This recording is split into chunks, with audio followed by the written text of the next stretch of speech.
Aleksandrs Grīns, Sarkanais jātnieks. 31. nodaļa.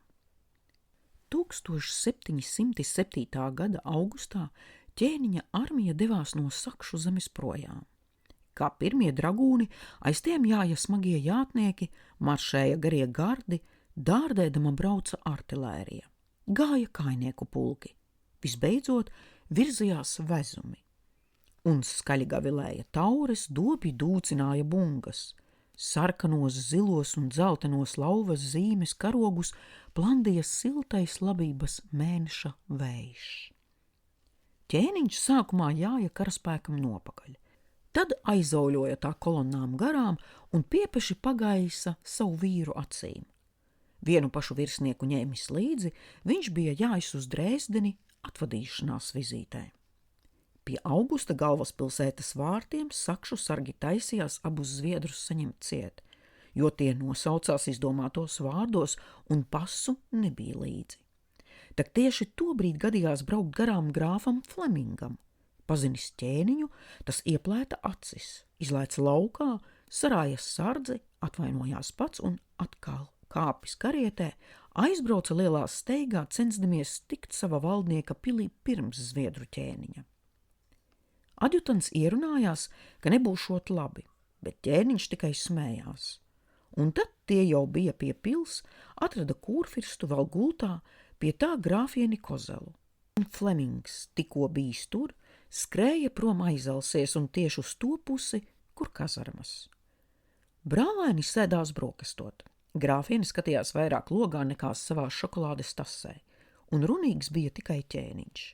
Augusts vairāk tik klausījās.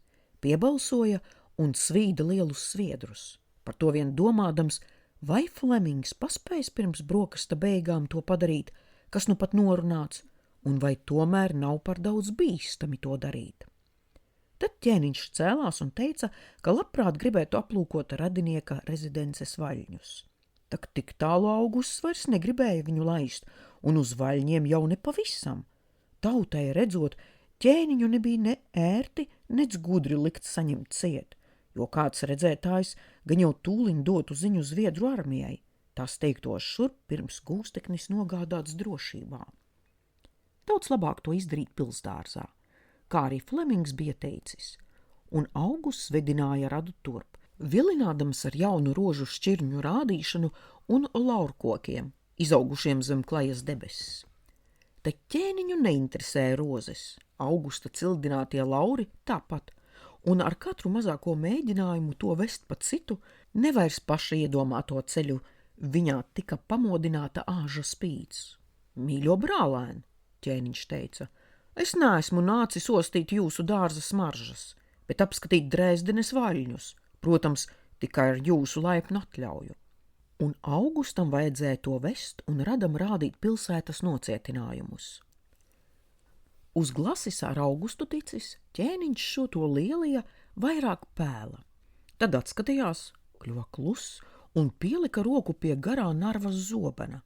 Satumsušām acīm te skatīdamies Sakšu karavīros, kuri pēkšņi bija sanākuši augšā lielā barā, te nobālušā brālēnā, kuram nu drebēja nevien rokas, bet arī lūpas, kaut ko nesakarīgu lūkodams murmināt. Ķēniņa skats bija tik draudpilns un nežēlīgi ass, ka Augusts nobālēja vēl vairāk un pamāja ar mutautiņu kareiviem, lai pazūd. Un ķēniņš pēc tam pēkšņi kļuva atkal jautrs un laipns, it kā nekā nebūtu bijis. Beidzis cietoksni kritizēt, turpat aprēķināja naudas summu, par kādu tas būtu uzlabojams. Viņš lika saukt adjutantu un atvest zirgus, apkam pa radu, smiedamies to lūdza līdz vārtiem pavadīt. Augusts gāja pāls joprojām un atkal drebēja tam lūpas. Sargiem pavēlot, lai ķēniņa priekšā plaši ver vaļā vārtus.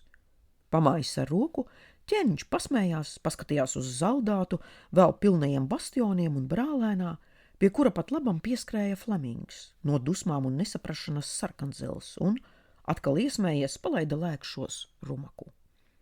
Ceļā sastapa feldmaršalu Rēnšaldu, par Frauštates uzvaru celtu arī grāfa godā, un ar kādiem pulkiem jau izjājuši meklēt savu ķēniņu. Feldmaršalam nobāla seja, padzirdot, kur bijis tā karapulku kungs, bet ķēniņš tik smējās, un viņas smiekliem, tāpat kā viņās dienās jājot pa Kurzemes valsti, bija Tērauda cietums. Ticat man, mīļo Reinšaut, viņi nu pat vēl lemi rīt sasaukt sēdi, kurā spriedīs par to, kas šodien tiem bija darāms. Cars bija gaidījis Zviedru armiju nākam vēl pērnajā rudenī. Tak zviedri nenāca, bet Krievu valdniekam likās, ka būs klāta jau pavasarī. Un laidis ap Praksinam ziņu Pēterburgu no sauszemes un jūras puses cietināt, izpostīt Vidzemē un Igauņos tāpat, kas tur vēl būtu nenopostīts. Pavēlēja šais provincēs ieņemto pilsētu ļaudis aizvest uz Vologdu. Gar robežu 100 verstu platā joslā, paziņot zemniekiem un miestu ļaudīm, lai rogs zemē vai vet jau laikus dziļāk valstī iekšā it visu savu mantību, jo zviedriem nākot viņus izraidīs, visu pēc tiem palikušo sadedzinās, lai ienaidniekam nekur nebūtu pajumtes nec maizes. Karaspēku sadalīja 3 armijās. Ap Praksinam deva 24 000, ko sargāt Ingriju un Pēterburgu. Baueram ar 16 000 būt Kurzemē un vairīt Lēvenhauptu, bet pārējos 50 000 visgalveno armiju izsūtīja ķēniņam pretī, lika iemaršēt Leišos, klausīt Šeremetjevam, Menšikovam, vadīt tās kavalēriju. Mazepam, vecajam Ukrainas hetmanim, ar tā kazakiem un to pulku artilēriju jau ar pirmo zāli būt klāt pie Kijevas, tur vaļņus mest un aizņemt Ņepras pārējas, izsūtīt poļu pusē izlūkus un likt, lai labi vēro, kas, kur un kādā skaitā tuvojas, jo bija tādas vēstis, ka zviedru ķēniņš varot vest savus pulkus arī dzen uz Ukrainas pusi. Armijas izrīkojot, zviedru viesus gaidot, nemierīga bija sirds arī par dienvidiem un rītu malu. Tolstojs, sūtnis Konstantinam Polē, bija atlaidis tādas vēstis, ka franču sūtnis, gan jau ar poļu jaunā ķēniņa Staņislava ziņu, skubinot sultānu uz karu, kārdinot viņu ar Azovas atgūšanu un to, ka cars zviedru dēļ tagad lielās spīlēs, nevarēs pret turku pulkiem diez kādus spēkus izrīkot. Tolstojs gan vēstīja, ka šis jau cīnoties pret tām franču poļu intrigām ar caras sabuļiem un bagātīgi dodams vezīriem un paša zeltu, bet galvot vis nevarot, vai tās dāvanas lieti līdzēs, jo par karu pret krieviem esot arī Krimas hāns. Izlasījis laida pavēli Donas flotei un tāpat jau Voroņežā būvēt pabeigtiem kuģiem, pavirzīties pa lielo stepju upi uz dienvidiem, tuvāk jūrai un Azovas cietoksnim. Drošs paliek drošs. Bet Tolstojam aizsūtīt jaunus sabuļādu saišķus un jaunus kazādas maisus ar dukātiem un ziņu darīt visu un dot, kam vien vērts dot, bet gādāt, lai tas turku negaiss iet uz seceni. Austrumos atkal bija jauna bēda, dumpojās bašķīri, gar kamu un pat jau pie Kazaņas sprēgādami dega pareizticīgo kolonistu ciemi. Kāds bašķīru kņass pat bija aizjājis līdz Čečeniem un Kabardai, pratis sadumpot Kaukāzijas kalnu ciltis, ieteikt to vadoņiem, ka jāsāk pret krieviem svētais karš. Kalniešus sakāva, svētā kara sludinātāju saņēma gūstā, lika pakārt. Ar bašķīriem lūkoja tikt tā galā, ka lūdza jāt pret viņiem karā kalmikus, no Mongolijas nesen ieklīdušus Volgas stepēs. Cara Kambarkungs, Bahmetevs, ar bagātīgām devām, zeltu, halātiem un brandavīna mucām ieradās pie kalmiku hāna, Ajukas. Klanījās tam, nodeva dāvanas un labdienas, samelsa, ka bašķīri lamājot viņu par cūkas dēlu un vardes brāli. Un kalmiku valdnieks, ietērpies Pētera dotos brokāts vārkos, pavēlēja 20 000 savas šķībacainās tautas jaunekļu un vīru kārt plecos bultumakus, ņemt rokās līkos vēršu ragu stopus un sēsties kumeļos. 43 000 izlasītu vīru maršēja pakaļ ķēniņam uz rītu pusi. Cauri jau pļautiem poļu rudzu laukiem, un debesis, lai gan klāts septembris, bija spilgti tumšzilas, bez lietus mākoņiem un laiks tik silts kā siena laikā. Cauri Lielpolijai un tur vēl nesen izkarotu kauju laukiem garām Kazimeržai, kur bendes visiem redzot lauzīja uz rata par dezertēšanu, valsts nodevību un kaimiņu valstu uzrīdīšanu pret Zviedriem uz moku nāvi notiesāto Patkulu. Un poļu ķēniņš Staņislavs jāja draugam un amatbrālim līdzi un stāstīja par Mazepu, veco un viltīgo Ukrainas hetmani. Gudrs kā valns tas ukraiņu vecis, lokās uz visām pusēm, i no jums baidās, i no cara, i grib nesanīsties ar savu tautu, kura pret maskaļiem. Bet gan mēs to dabūsim klai savā pusē. Ķēniņam Staņislavam savas intrigas vēstījot, melns samtainajās un allašit kā sērīgajās acīs gala jautras un viltīgas guntiņas. Kārlis klausījās, savas tērauda zilās vērsis tālē, kur viņpus ciemu puduriem un paretajiem pazilganu mežu svītrām likās ejam kopā ar zemi zilbinoši zvīļais debesjums. Un, pašam viegli šūpojoties sedlos, domās jau vērpjas liela plāna pavediens. Gara acīm redz pret Maskavu, cara valsts sirdi virzāmies kazaku tūkstošus, aiz tiem ceļamies kājās aziātu ordas, jātniekus bez skaita, pīķiem un stopiem bruņotus un žiglos stepju zirgos. Tad jau vairs nav tālu Varšava, un Staņislavam jādodas uz savu rezidenci iesākt valdīt savus poļus, bet otram ķēniņam zem zirga kājām garais krievu kara gaitas ceļš, un abu galvām pāri pirmie gāju putnu bari sēri klaigādami laižas uz dienvidiem. Abi apkampjas, saskūpstās, jo pa šiem kara dēku gadiem noslēguši patiesu draudzību. Zviedru ķēniņš atstāja drauga rīcībā sava ģenerāļa Krasova divīziju, kas var zināt, kādas domas atkal nāk prātā magnātiem, un, saņēmis tos 8000 veterānu, Staņislavs nevar gan dot pretī tikpat daudz, bet lūdz atļauju likt jāt Zviedriem un viņu ķēniņam līdzi savas gardes pulkvedim grāfam Paņatovskim ar 2 švadroniem. Tad viņi izšķiras, bet ķēniņš līdz Vislas lokam aizmaršējis, apstādina savus pulkus, apņēmies gaidīt, kamēr aizsals ciet dangainie Leišu purvi un Baltkrievijas upes, kurām allažiņas staigni krasti un viltīgi atvari. Cars šaudījās no viena sava valsts stūra uz otru, nezinādams, kurp īsti būs vērsts ķēniņa armijas trieciens. Pret jauno Pēterburgu, cara daudzināto paradīzi Ņevas Krīvas purvos, pret Smoļensku un pašu tā tēvu valsts centru vai dienvidos, pret Kievu un Mazepas valdīto Ukrainu. Bija nolēmis atkāpties, Zviedru priekšā postīt visu, lai rot tik tuksnesi un pālnus, no ģenerāla kaujas pēc spējas vairīties, jo neticēja savu pulku izturībai, labi zinādams, cik Zviedru eskadronu un bataljonu uz sitieniem briesmīgs spars. Un domādams par visu, naktīs kaudamies ar bezmiegu un izmisumu, kurš visu tuvāk nāk vientulības stundās, pavēlēja kņazam Čerkaskim sākt nocietināt pašu Maskavu. Kremlī saveda no pilsētas visu, arī dzen tirgotāju labību, un iesāka rakt jaunas akas tai reizei, ja vecajām caru cietoksnim būtu jāiztur Zviedru aplenkums. Iedzīvotājiem lika vingrināties ieroču cīņai, sataisīties pilsētu aizstāvēt, lai nebēgtu, aizliedza bez Čerņauska atļaujas vai ziņas aizbraukt vai aiziet prom no rezidences, lai cik liels kungs. Aizsūtīja prom no Maskavas visus Zviedru gūstekņus, arī kopš kara sākuma aizturēto sūtni Kniperu, izraidīja tos vācu ciemā ārzemniekus, par kuriem negalvoja neviens krievs. Pa klosteriem un baznīcām savāca sudrabu, lika to pārkalt naudā, bet no tā fonda ņemt vienīgi tik ar paša cara katreizēju atļauju. Svētbilžu, zvanu un arhīvu aizvešanas lietu uzdevas zināt vecajam kņazam Prozorovskim, un par aizvešanas vietu pagaidām norādīja Belozersku, gan brīdinot, ka varbūt vajadzēs vest tālāk, uz Vologdu vai vēl pat Vjatku.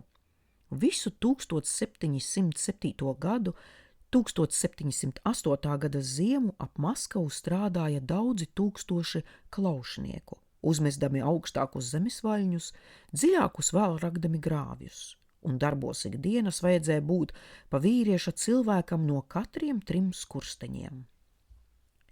Sācis pēc Ziemassvētkiem atkal maršēt un izlauzies caur milzīgajiem Nāravas siliem, kuru mežinieki Ksenzu samudināti šāva no brikšņu slēptuvēm uz zviedru karavīriem, reiz gandrīz nošaudami pašu ķēniņu. Kārlis pēc jaunā gada iegāja iekšā Lietavā, kur jau bija Krievu galvenā armija, tās jātnieku avangards, vācieša Mīlenfelda vests bija ieņēmis Grodņu, un cars braucis tam līdzi no tās pilsētas novērot, uz kuru valsts pusi gan sāksies zviedru gājiens. Krievu nemanīts drīz bija pielekšojis pie Grodņas ķēniņa jātnieku pulks un Kārlis līdzi tiem, un cars bēga laukā pa tās pilsētas ziemeļvārtiem no dienvidpuses jau traucoties iekšā ķēniņam. Atbeidzis verstu 10, cars lika pieturēt zirgus. Neviens naidnieks nedzinās viņam pakaļ, tik pašas švadronu rumaki. Un tad kāds kazaks no Grodņas ataulekšodams vēstīja, ka zviedru ķēniņam līdzi tikai pāris 100. Cars nebija augusts, negribēja šādu gadījumu palaist garām, un 1500 visžiglāko viņa zirdzinieku apsvied apkārt kumeļus, sāka tos lēkšos dzīt klāt pieplakuši skaustiem. Pie vārtiem stājās cara vīriem ceļā zviedru dragūnu sardze, tikai mazs vads, un turējās ar traku sparu, cerēdami tā gādāt laiku glābties savam ķēniņam. 30 varoņu šāva un cirta tā, ka krieviem sākumā likās, tiem pretī stāv savi 300. Pēdējiem sardzes dragūniem limstot nāvē un vārtu šturmētājiem gāžoties tiem pāri, ar kazaku 100 sagrūdās kopā 4 šāvienu rībēšanas celti zviedru eskadroni, kurus pats ķēniņš veda pretī straujā kontratakā, un padzirdot no 600 mutēm bļautu zviedru kaujas saucienu Vivat Karolus, Grodņas šturmētājiem nolaidās zobeni, nošļuka dūša, un vēl žiglāki nekā jājot turpu, tie laidās pie sava valdnieka atpakaļ. Atbeidzis Viļņā, cars satraukts vēroja dienvidu debespusi, kā mednieku tramdīts vilks, kurš pēta mežmalā, kur dzinēji un kur šāvēji. Sākumā šķita tam, ka zviedri maršēs cauri Kurzemei un Rīgai uz Pleskavu un viņa Pēterburgai tieši aizmugurē, lai pie tās satiktos ar Libekera 12 000, kas grasījās nākt virsū jaunajai cara pilsētai no ziemeļiem. Kādas dienas vēlāk zviedriem no Grodņas sākot iet uz ziemeļrītiem, rādījās atkal tā, ka briesmas draud vispirms Smaļenskai, kuras virzienā no atkāpās Šremeķeva Menšikova armija, pa ceļam dedzinādama visu nost, Baltkrievu ciemus, žīdu miestus, poļu panu muižas. Tad ķēniņš atkal apstājās uz Leišu un Baltkrievu zemju robežas, palika ilgi tur, gribēdams likt maršēt tik pēc tam, kad būs jauns pavasars un pļavās atzēlusi kara zirgu ganīšanai vajadzīgā zāle. Cars atkal atdabūja mazu atelpu, bet arī tad nāca no dienvidrītiem ļaunas vēstis, jo Donas stepēs kazaks Bulavins apvienojis tur sabēgušos nodokļu nemaksātāju, klaušinieku, dienēt negribētāju rekrūšu tūkstošus un cara pulku daudzus dezertierus, veda savu raibo armiju virsū Azovai, apdraudēdams arī dzen Donas floti, Voroņežas kuģu būvētavas, Tambovas stepēs nesen ierīkotās valsts ķēvnīcas, un taisījās sadoties rokās ar Nogaju ordu, kalnu čerkesiem un aizkrāciešiem, šiem mūžīgajiem nemierniekiem, kam prāts sen nesās jāt reiz arī dzen uz ziemeļiem, palaupīt cara pilsētā. Cars izmisa, uz brīdi jau nolaida rokas, tad atkal saņēmās jau kuru reizi un sūtīja pret dumpiniekiem soda ekspedīciju dažu pulku stiprumā. Bulavina armija apstāja viņus no visām pusēm, daļa valdības kazaku kaujas brīdī aizjāja pie saviem kārtas brāļiem, sāka brukt virsū dragūniem. Daļa zaldātu nometa musketes, pacēla rokas. Atamans veica, pulkveži un vaivodas tikai ar mokām izglābās. Sūtīja jaunus pulkus, noņēma dažas reģimentes no Zviedru frontes, dodot jaunās ekspedīcijas vadītājam Dalga Rukiem jau tepat veselu korpusu. Kņazs sāka savu lietu lēni, bet pamatīgi. Vispirms pēc kārtas nopostīja nolīdzināja ar zemi Donas pieteku krastu daudzos ciemus, kur ļautiņi dzīvoja gluži savā vaļā, nelikdamies zinis par cara ierēģiem, nodokļu iekasētājiem, rekrūšu ņēmējiem un vaivodām. Bēgļi no valsts vidienes līdz šim bija tur dzīvojuši dieva un pašu vēlēto vecāko varā. Apsievojušies, arī apbērnojušies. Par tiem nu nāca negaiss. Vecākos uzdūra uz mietiem, vīrus kāra lielās, uz Donas plostiem celtās karātavās. Palaida straumi lejup, bet sievas un bērnus izdzina kailās stepē, lai nonīkst badā nomirst slāpēs, vilki lai saplosa. Iznīks tāpat. Kņazs sateica, kad cars apvaicājās, vai tik no tiem ar laiku nesazelšot jauna dumpotāju cilts. Mēsdamas stepes no savvaļas ļaudīm un viņu ciemiem, Dolgarukija armija gausi virzījās uz dienvidiem.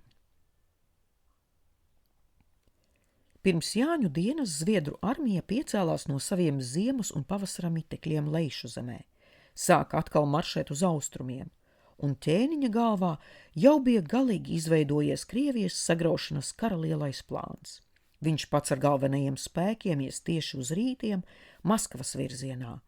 Lēvenhauptam no Kurzemes jau aizsūtīta sīka instrukcija, kad sākt maršēt, cik jūdžu katru dienu iet, un kur tad un kur būt jau to dienu, jānāk pakaļ ar rezervēm, proviantu un pulvera muciņām un auzu krājumiem. Kā pavasarī abiem tiekoties norunāts. Pavisam 2000 vezumu pārtikas un citu kara mantu. No Somijas puses, lai reizē uzbrūk Libekers un sāk cīņu ar admirāļa Apraksina vadītajiem Pēterburgas sargātāju spēkiem. Uz Ukrainu, lai pošas ceļā ģenerālis Krasovs ar tiem poļu pulkiem, kurus draugs Staņislavs, nu gan jau drīz varēs dot līdzi.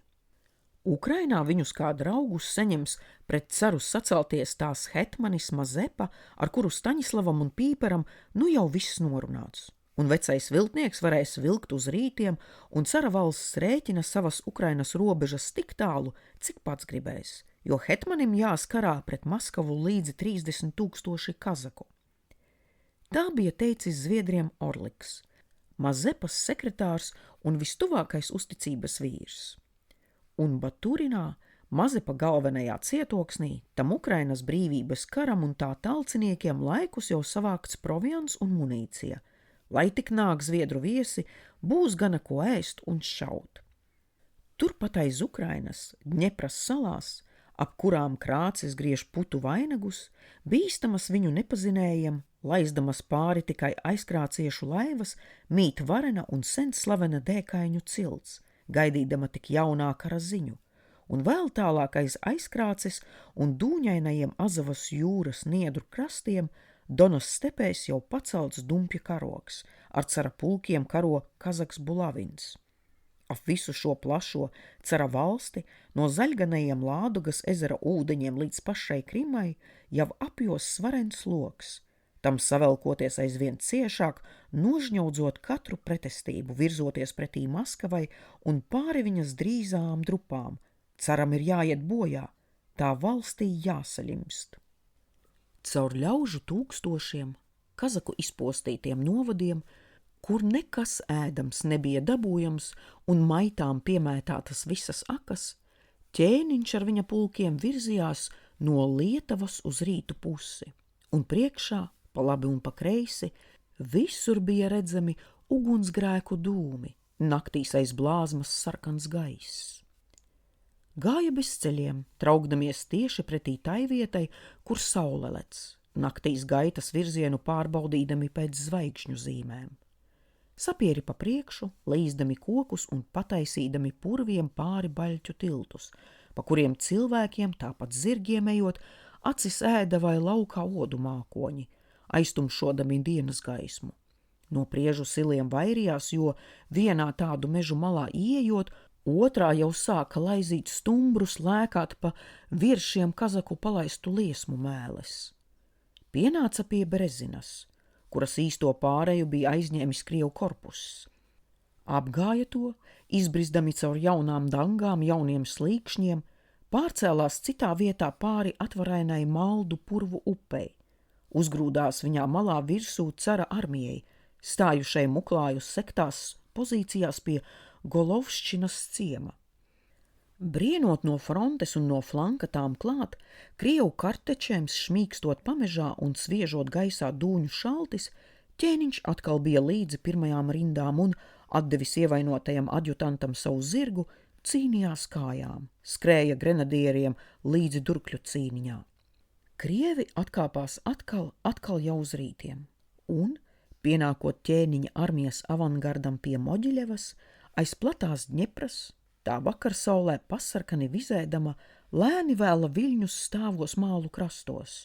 Vairs nebija redzams ienaidnieks, tik patālāk vēl dega kādi ciemi. Cargalvenā armija bija atkāpusies aiz Straumes, un tās viņā malā jau Maskavas ceļš.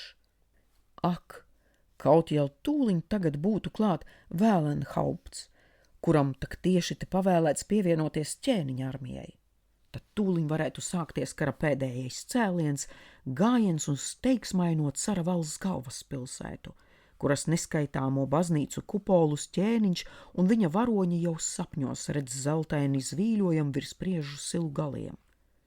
Lēvenhaupta vēl nav par to ne ziņas, bet viņa upes malā mežu un ciemu pelnu tuksnesis, kurā bez Lēvenhaupta vestā provianta ratiem nav spējams tālāk tikt. Jau tagad trūkst kareiviem maizes, zirgiem sen aužu nav, bet gaisā jau manāma agra rudens tuvošanās. Naktis metas vēsas, un salnai līdzīgs rītos šķietas rasas vizējums. Laiks iet, bērziem jau iesāk dzeltēt lapas, bet ķēniņa armija gaida. Pie joda, kur gan palicis Lēvenhaupts? No dienvidiem jāj vēstneši, un ķēniņš sadrūmušu seju lasa viņu nestās vēstis. Bulavins sakauts nošāvies. Tā apakšatamani vēl gan cīnās tālāk, tak pašiem pārgalvīgākajiem Donas spītniekiem kamieši top salti un sirdī metas baisi acīm redzot, kā pa rāmu un plato upi lejup šūpodamās brauc plostu karātavas, cita pakaļ citai, un vārnu padabeši lidinās ap tām, te slinki gaisā celdamies, te atkal tupdamies uz pātagu šaustiem, un pēc tam putnu knābju sakapātiem pleciem. Mazepas zinnesis ar jaunu steigas ziņu. Ķēniņ, ko kavējies, ko gaidi, ir pats pēdējais laiks. Ja kazaku ciltīm atslābs dūša, tad to tik drīz vairs nepacelt. Vēsts no ķēniņa Staņislava. Ir laiks, sen laiks, mans lielais brāli. Krimas hāns arī pošas karā jād, bet Istambulā Tolstais rok jau viņam bedri. Lūko piekukuļot vezīrus, lai sūta hānam karot atļaujas vietā zīda cilpu. Rītos pirms saules celdamies, tikai priekš pusnakts iedams gulēt, ķēniņš taujā un prasa, vai tad tiešām nav no vecā uzticamā Vidzemes ģenerāļa nekādas miņas. Un naktīs trūkstas bieži tas, ver acis, auss grib ārā tumsā sadzirdēt jājam raitnieku ar zīmīti no Lēvenhaupta, ar ziņu, ka tas drīz būs klāt. Nav zinnišu, nec ziņas no tās debesmalas. Laiks iet, nekas nav tik dārgs kā laiks, un nu jau dzeltenas sametas arī liepas, ozolu lapās tāpat parādījies rudens rūsganums, un vecie karavīri zina laika zīmes dažādas. Bet šorudeni visas tās jundīja agru un bezgala bargu ziemu. Kur gan kavējas Lēvenhaupts? Jaunā Mazepas ziņa. Ķēniņ, ja tu šoruden nedomā vēl iet uz Maskavu, tad lūdzams nāc šurp, jo citādi var būt par vēlu. Ir dažas pazīmes, kas liek domāt, ka caram aizklīdušas ausīs kādas baumas par mūsu norunu. Jau steidzies augstais kungs un ķēniņi. Žiglināts, man visa kā pilnas ir Baturinas magazinas. Tad ķēniņš saņemas, ved karapulku kreisā Dņepras krastā, jo labajā vairs nav ko ēst, un mēģina traukties tomēr tālāk, vēl ar vienu uz rītu pusi.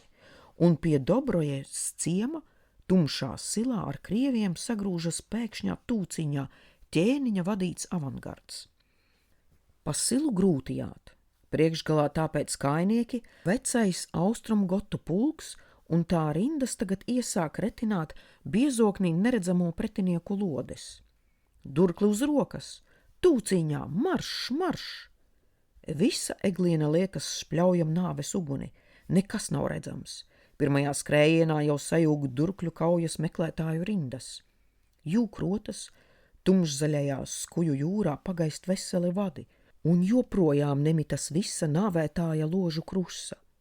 Tad pēkšņi no eglāja laužas ārā krievu kavalērija, zobeniem zipsnijot un zariem šmīkstot, un asmeņi sāks savukārt kapāt nekārtotās rindas, kurām to ķēniņš jājas līdzi. Tam nošauts zirgs, un 2 adjutanti blakus un 3. vezdams valdniekam jaunu rumaku ar zirgu reizēs saļimst, abi pīķu durti. Ķēniņš ir briesmās, glābiet ķēniņu, sauc kareivi un izmisuši dur un cērtu, un sipt ap to un sevi, un viens pēc otra krīt vēl nāvē veidodami ap to sargu valni. Narvas zobenu rokā ķēniņš aizelsies pļauj ap sevi nāves vālu. Asmenis tam līdz spalam asinīs, līdz plecam nošļakstējusi tikpat sarkana roka, un krievu bars ap to aug aizvien lielāks un vai nu krist no lodes, vai arī gūstā krist. Tad vispēdējācu mirklī atskrien jau iznīcinātajam pulkam talkā steigdamies vēl 2 gardes bataljoni un izglābj savu ķēniņu, atkāpdamies to aizvet līdz. Tie tēviņi kopš Narvas laikiem ir mācījušies cīnīties, viņš drūmi saka to vakar sauktajā kara padomē, un ģenerāļi taujāti viens pēc otra, ko domā, atbild visi to pašu, ko ģenerāla korteļmeistars Gillenkorts. Sir, tālāk tagad iet vairs nevar. Šī gada kampaņu vajag tepat beigt un padomāt tūliņ uz vietas par ziemas mitekļiem. Mums jāiet atpakaļ aiz Dņepras. Ja krievi vēl būtu tie paši vecie, saka jaunais feldmaršals un grāfs Rēnšalds, pacēlis strupo degunu, tad varbūt varētu cerēt pārskriet tiem pāri un vienā stiepienā tās 40 jūdzes līdz Maskavai, bet tā, pret šādiem kareiviem, tas skrējiens labu galu nepaņems. Un redzot, ka ķēniņam sakniebušās lūpas, ja būtu jau klāt Lēvenhaupts ar pārtiku, tad tā pavisam cita lieta. Ar maizi un ar gaļu apgādāti mēs varētu arī palēnā gaitā maršēt uz Maskavu. Un vēl asi un skarbi. Kur tas vecais kungs palicis, to zina tik Dievs, bet kareivi jau tagad apēduši tepat visus sausiņus, dzīvo pusbadā, slimot sāk. Ko ēdīsim pēc kādām dienām, arī to zina tikai Dievs. Jā, ķēniņš savu pulku dievinātais kara elks tā arī nezin, un uzklausījies ģenerāļu domas, viņš ceļas, pavēl puspīcis un cieti. Armija tagad maršēs uz dienvidiem. Pie Desnas upes mēs tiksimies ar Mazepu. Šurp kurjerus, kas jāsmeklēt Lēvenhauptu ar tādu ziņu, tam vecajam vajaga tak būt kaut kur tepat netālu. Tad klusāk, bet arī dzen īgni. 12 000 vīru ar 2000 vezumu, tak nevar pagaist gluži tā, bez miņas. Ģenerāļi mēģina bilst, ka tik krass armijas pagrieziens atseks krievu triecienam kreiso flanku un aizmuguri ar, un ka armijai pietrūks tās pašas kaltētās maizes tik tālam gājienam. Viss kara gājiens dibināts uz to, ka pārtika pie Dņepras pienāks līdz ar Lēvenhauptu, un tātad vecais ģenerālis turpat pie lielās upes arī jāgaida, ja tik viņam nav ceļā gadījusies kāda nelaime. Varbūt pavirzīties tam pāris dienu pārgājienā pretī, iet meklēt to. Ķēniņš klusē, brīžiem šķiet nemaz neklausās, ko runā citi. Un, slēdzot kara padomes sanāksmi, tiepīgi, kā gražodamies puika atkārto jau reiz doto pavēli. Vēl šovakar mēs sāksim maršēt uz dienvidiem.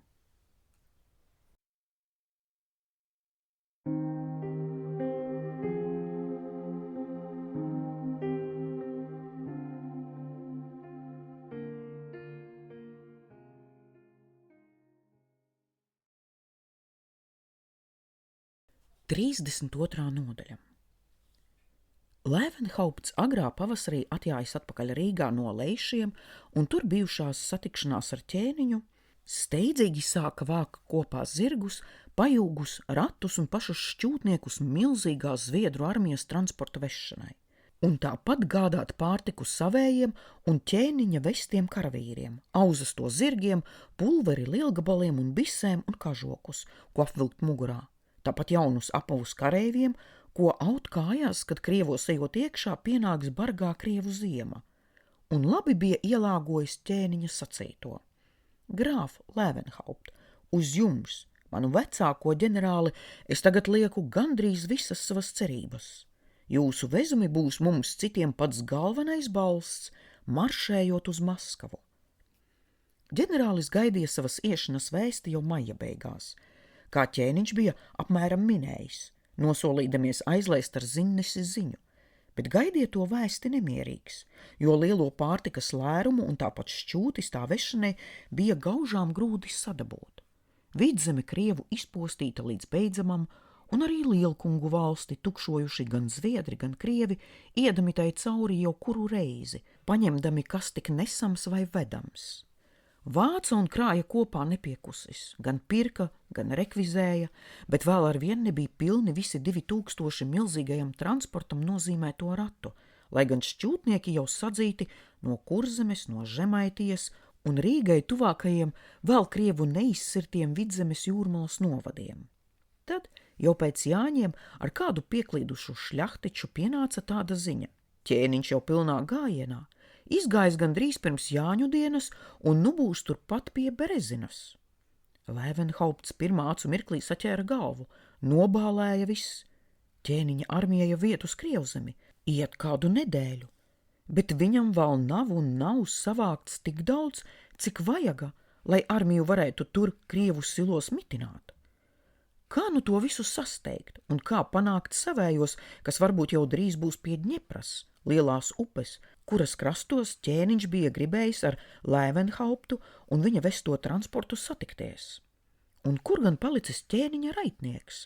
Augusta draugu poļu nošauts vai nesota vecajam ģenerālim ziņu, ka galvenā armija jau iet no Leišiem prom un Levenhaupta veczumiem arī laiks doties ceļā? Lai panāktu ķēniņa vestos pulkus, nu vajadzēja pasteigties, un vecais Rīgas un Vidzemes gubernators steidzās, cik vien spēja. Tā kā ar visu steigu atstājis Rīgā un savā vietā mazo un žiglo Strombergu, varēja sākt virzīties gar Daugavu uz augšu ar visu vareno, gan pilno, gan vēl pustukšo kara ratu rindu, tik ap Rudzu pļaujamo laiku. Gauzs bija sākums, tālāk gājumam tikpat palēna gaita. Purvs pie purva un smiltains vietām staigns ceļš. Ar kazakiem un citiem cara kara ļaudīm šur tur arī iznāca kādi cīniņi. Šķūtniekiem nobeidzās vai lauza kājas zirgi, kamēr dragūni jāja apkārt meklēdami citus, arī pagāja laiks. Pulveri veda līdzi no Rīgas, daļu maizes labības, putraimus un žāvētu gaļu ar.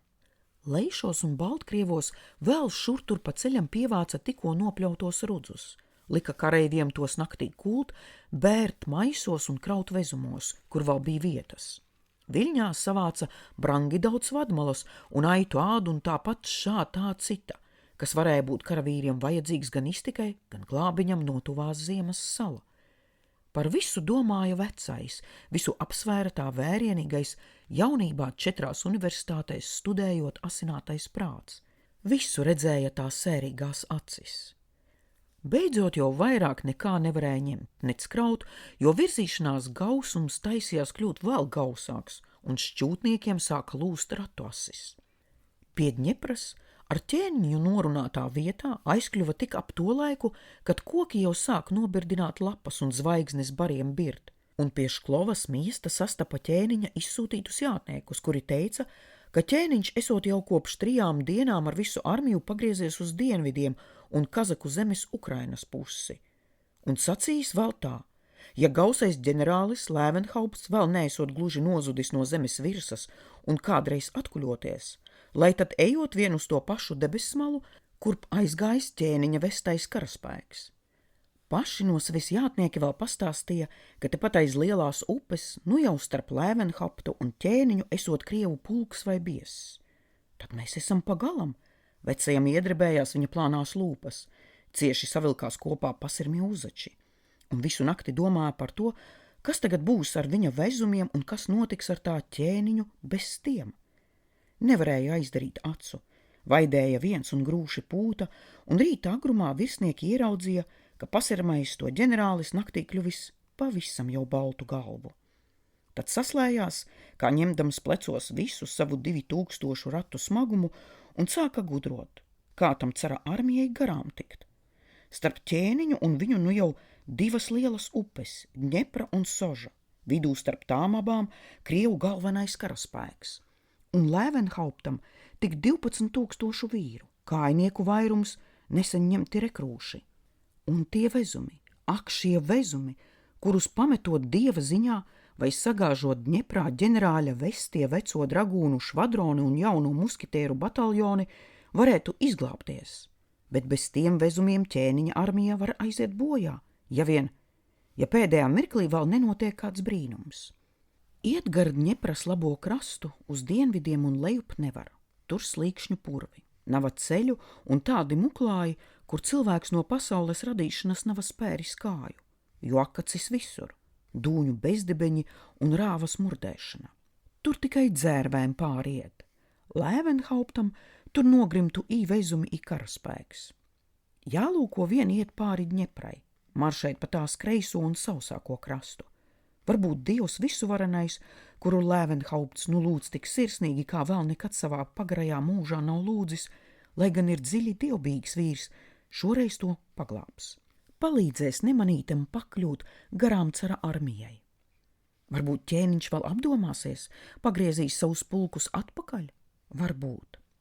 Tad dievu lūgdams vecais karavīrs neaizmirst arī karaviltību un devis školas miesta žīdam 100 dukātu no sava paša maka, grāvs bagāts vīrs, un vienu kara ziemu no šī paša maka ir mitinājis savu mazo Vidzemes pasargāšanai Rīgā likto korpusu. Sūta to žīdu izgudrēm uz dienvidiem, lai kristu Krievu rokās tiktu pratināts un tiem iestāstītu, ka zviedru vezumnieku armija vēl Dņepras labajā krastā un taisās maršēt gar to, iekšā Poļesjas purvos. Žīds izdara, kā ģenerālis mācījis.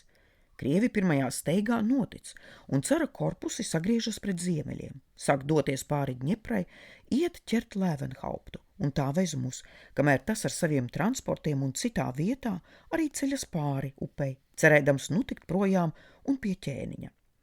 Viņš tiek pāri, domā nu laimīgi jau ticis lielākajām briesmām garām, un zaldāti, kam uzreiz jautrāks prāts, palīdz stumt karamantu ratus, tik ašāk ātrāk uz priekšu tikt, un vecais ģenerālis jāj gar transportieriem. Pats uzmudina Kurzemē arī Vidzemē saņemtos šķūtniekus lauzītā viņu mēlē, jo jau gadiem ilgi karodams ap Rīgu ir mazliet ieklausījies latviju valodā. Mudīgi, mani bērniņ, tā mudīgi! Un apsola, ka katrs šķūtīs braucējs tā vezumam laimīgi nonākot pie ķēniņa, dabūs pa 3 zelta dukātiem no viņa paša, grāfa Lēvenhaupa maka. No tā paša, kurš aiz viņu ziemu izmitinājis veselu mazu korpusu. Tad nāk nesstunda. Krievi beidzot nomana vecā viltību, padzird no kāda šļahtiča, ka tas iet pavisam uz citu debesmalu, un lādēdamies ceļas atpakaļ pār Dņepru gāžas uz dienvidiem. Pakaļ Lēvenhaupam kā traki steidzas 40 000 vīru, un vezumu tiem nav. Tāpēc 2 tik žiglākas kājas. To vajātājiem ceļā dziļā un platā Sožas straumē aiz tās jauni purvi un priežu sili un uz papēžiem viss galvenais cara spēks. Ejot par mežu strautiem, caur slīkšņiem gājienā sev un vezumiem taisot tiltus, veco un viņa vīrus apstāja ienaidnieku debesis, un vajadzēja caur tiem laust ceļu vai arī dzen palikt uz vietas. Uz priekšu, bērni, durkļiem šturmēt silu, kurš ceļā, no kura uz mums tā Krievu lielgabalu guns. Sils no tās guns bija tinies tādos dūmos, ka vecā jaunie bataljoni pazuda viņos kā melnā naktī ar visiem savu rotu karogiem, un dragūni aiz tiem un ap vezumiem zobeniem rokās baisām sirdīm gaidīja, ko Dievs lems Lēvenhaupta kājniekiem. Ilgu laiku bija redzami tikai dūmi, dzirdama tajos nikna šaušana un cīnītāju klaiga. Un tad no sila iesāka nākt ārā saplosītas zilas rindas. Pārspēk atsviesti un dzīti atpakaļ kāpās bataljoni un neieņemts tas sils. Karogi līgodamies apstājās mežmalā, rotas lūkoja kārtoties, bet no dūmiem jau nira laukā citas, zaļos kara svārkos ģērbtas rindas, un zaļš no krieviem uzreiz kļuva meža pļavā karotās kaujas lauks, bet Lēvenhaupts padevās saviem eskadroniem uzbrukšanas zīmi. Uz priekšu zēni, zobeniem izcērtie ceļu, vivat karolus! Dragūni pieliecās kumeļu kakliem, sāk uzreiz auļos dzīt, un tad pret to zirgu krūtīm jau slējās Krievu pirmo rindu pīķi. Tos salauza reize ar viņu nesējiem, un sāka tūliņ nikni kapāt mežmalās sasēdušos cara strēlniekus, un jau dragūnu švadroni bija zem priedēm, piegāzdami stumbru atstarpas pilnas sakapātiem augumiem, bet tālāk silā netika, jo par daudz karsta no tā gāzās tiem pretī pretinieka lielgabalu guns. Bērniņi, musketieri tagad atkal cīņā! Lēvenhaupts uzsauca saviem jau sakārtojušamies kaujiniekiem, un dragūni, pieturējuši rumakus un noslaucījuši to krēpēs zobenus un asinīm piešlakstējušās acis, šņāgdami skatījās, kā atkal maršē virsū viņu ceļu aizstājušam naidniekam un silam pēc bataljons ar bungu rībēšanu un karogu plandām, bet krietni īsāk, kas jau likās palikušas meža šturmētāju rotu frontes. Tikko švadroni bija paguvuši atvilkt dvašu, tiem sānos gāzās tik varens Krievu zirdzinieku spēks, ka šalca sils un vaida zeme. Un žiglis viedās apkārt kauties paradušo veterānu eskadroni, gāzās virsū uzbrucējiem kā viesuļauka. Ilgs bija zobenu cīniņš, sīks un smags. Un tā beigās Lēvenhaupta dragūnu apgāsti tie Krievu pulki, silā atsviesti un jājot pļavā atpakaļ, rokas daudziem līdz elkoņiem bija asinīs, citiem sarkanas krūtis, sejas. Tak nelīdzēja visa Krievu zirdzinieku saciršana, jo atkal acis bija no lielgabalu meža zviedru kājnieku spēks, un kazaku kaukšana jau dzirdama pie vezumiem, tur juceklīgi šauta apsargu guns. Ja netiekam tam silam cauri, mums visiem tepat pienāks gals. Lēvenhauptam pavērās asi knieptās plānās lūpas. Uz priekšu, bērni, dievs un ķēniņš, sauca vecais savus kājniekus jaunam šturmim kārtodams. Un bataljoni atkal aizmaršēja izmisušā cīņā, atkal tos sagaidīja balta guns. Tak šoreiz musketieri nekāpās atpakaļ. Jau tālāk mežā Matija aiziem cīņas troksni, tad beidza dārdēt priekšā Krievu lielgabali, un tālāk ceļš bija brīvs. Tak visa bagāža, lielgabali un visi ķēniņa vīriem vestie vezumi palika purva silā. Tos apsargāt un reizē baļķu tiltu priekš tiem taisīt turpat nevarēja. Nebija kad, jo Krieviem steidzās talkā jauni, Bauera atvesti spēki. Pamestams ienaidniekiem savus mantu vezumus un 42 karogus, un to vietā ņemdams līdzi 17 Krievu standartus, ko meža kaujā bija gūši viņa dragūni, Lēvenhaupts smagu sirdi gāja tālāk, cauri jauniem siliem un citiem mežiem, tiekdamies sameklēt Ukrainas zemi un savu tanī zemē gājušo ķēniņu. Tiekot laukā no nāves sila, vīrus sakārtojot un redzot, ka tik puse izlauzušies līdzi, vecais pamanīja kādu sava dragūna pulka standartu jaunās rokās, un karognesis bija kaprālis, kā seja šķita pazīstama. Vai tu neesi Johans Rābe, ko Jelgavā grasījos likt pakārt? Klāt jāis, vaicāja un kaprālis salutēdams nolēca karapulku pavēlnieka priekšā karogu. Tā jums patika toreiz mani saukt, ģenerāli, skanēja cieta un it kā spīts pilna atbilde. Gan pulka listēs es ierakstīts kā Jānis Krauklis, un šo standartu nesu tikai pagaidām, jo karodznieks Nirods palika beigts silā. Standarts arī dzen paliktu turpat, ja mēs ar raudu neizrautu to no Krievu rokām. Kur ir tavs vecais draugs? Ģenerālis noprasīja, kopš Ņepras pāriešanas tobrīd pirmo reizi mirkšķinādams acis, jo viņam uz to drošo puisi nu sametās labs prāts. Mežā guļ, blakus Nirotam, Krauklis atteica, spītīgi skatīdamies vecajam acīs. Turpat, kur lielā puse mūsu eskadrona. Tad nes to standartu ar godu tālāk, un esi mazās, silu izjājušās tava eskadrona paliekas karodznieks. Vecais atteica, pamāja švadrona vīriem ar galvu un jāja tālāk. Sērīgs un rūpju liekts, un kā linu kodeļu baltu galvu, un viņā vēlāk vērbdams savu nebeidzamo domu. Kas nu gan būs bez tā vezumiem ar viņa ķēniņu?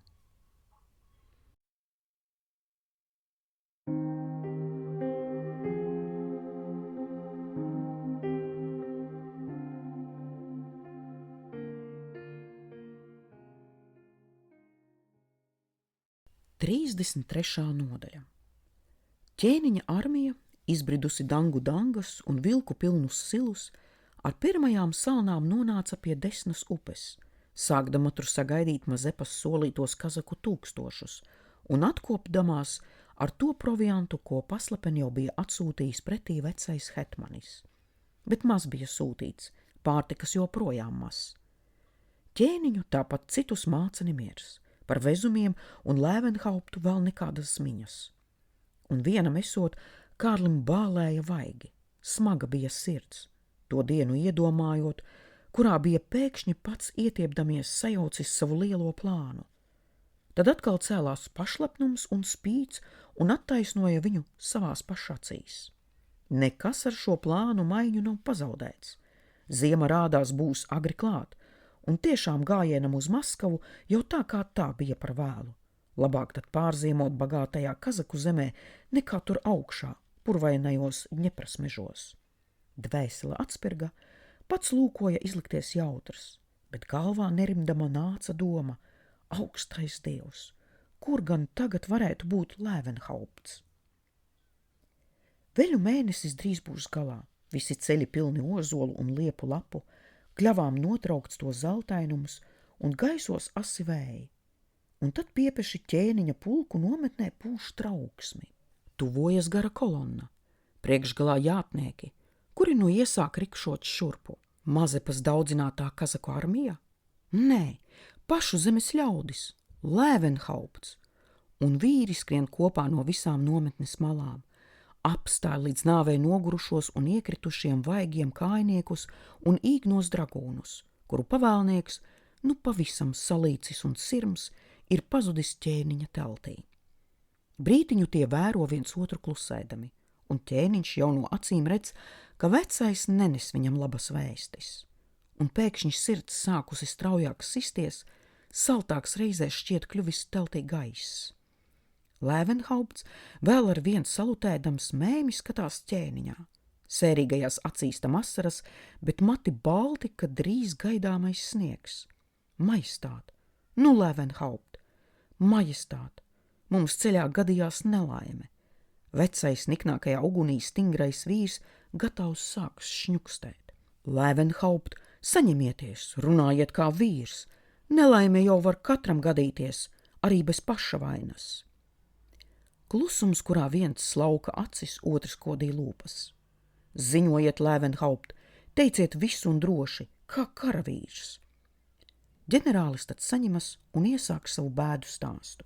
Iesāk ar to, ka nav redzējis pie tā laisto ķēniņa raitnieku, un valdniekam mirkli ieplešas acis, mute. Tad lūk, kāpēc mēs nevarējām jūs sagaidīt? Nē, nevien tāpēc. Ģenerālis risina tālāk savu vēstījumu par provianta savākšanas grūtībām un sliktiem ceļiem, un to, ka pie Ļesnajas stājusies ceļā cara armija. Es izsitos cauri, bet, nu, kas tad, Lēvenhaupt? Majestāt bez lielgabaliem. Tā, nu labi, gan tas nav, bet ja tik glābti vezumi, ziniet, Lēvenhaupt, tie mums būs ļoti vajadzīgi. Majestāt, arī tie, pārtika pagalam, pulveris, furaža, viss. Ķēniņš sagrīļojas, ietaši klāt un sagrāb vecā vīra plecus. Lēvenhaupt, pulveris arī? Tas nevar, nedrīkst būt. Ķēniņa balss izskan teltī kā izmisuma brēciens. Bet tā ir, majestāta, visi vezumi. Lēvenhaupts nokar balto galvu, un pār vaigiem tam norit bez steigas un lēni lielas asaras. Mēs cīnījāmies visu dienu pret lielu pārspēku, majestāt, un krievi vairs nav tie, kas bija pie Narvas. Ķēniņš ir līķa balss un sakodis zobus, lai ģenerāļa priekšā neiesāktu lēkāt lūpas. Tad aši paceļ galvu, mierīgākas metas acis. Saņemsimies no abi, Lēvenhaupt, vēl mums ir izeja.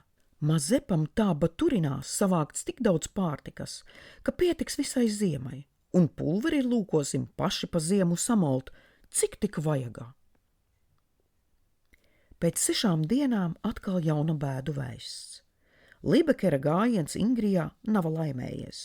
Lūkodams pret Apriksinu un Pēterburgu iet, tas atsiss. pazaudējis 3000 vīru un atvilcies Somijā atpakaļ. Ķēniņš viens pats sēž savā teltī, rudens vēsumā un tumsā, un viņam jau div tik smaga sirds. Plāns viņa lielais, tik labi izdomātais Krievijas sagraušanas kara plāns, vai gan to jauc liktenis vai paša dieva roka. Sūtīdams tā ģenerāļiem neveiksmi pēc neveiksmes un pret pretinieku, kuru nesen vēl varēja tik viegli kaut? Vai tiešām tad pie Narvas klausīdams ģenerāļu padomu pret sava paša jaunā prāta dziņu neiedams tūliņ iekšā cara valsts robežās un uz tā Maskavu viņš būtu nokavējis īsto brīdi? Vai būtu jau par vēlu un vienīgi tik caram par labu nākuši visi šie 8 garie Zviedru armijas uzvaru un tās ķēniņa slavas gadi? Nē, tikai nepazaudēt dūšu. Plāns ir labs, un viņš to vedīs galā. No Ukrainas, no tālām Donas, Volgas un Jaikas stepēm citu pavasar līdz ar zāles sazelšanu velsies pret cara Maskavu kazaku un tatāru laistais ugunsloks, un aiz tā maršēs neuzvarama un neveicama tās visu dragātājas gaitā viņa, Zviedru ķēniņa armija. Mazepa, ķēniņa lielā cerība, atjāja pie tā un apsveicina ar daudziem komplimentiem, teiktiem ķēniņa mīļotajā latīņu valodā.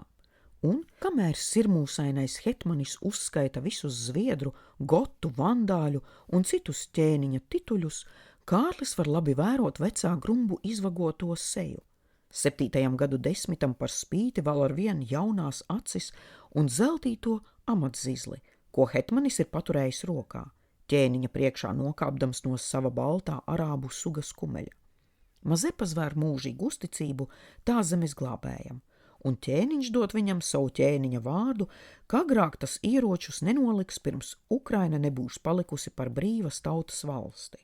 Tad viņš vet jauno kara draugu savā teltī, sāk apvaicāties par tā apsolītiem 30 000 un proviantu.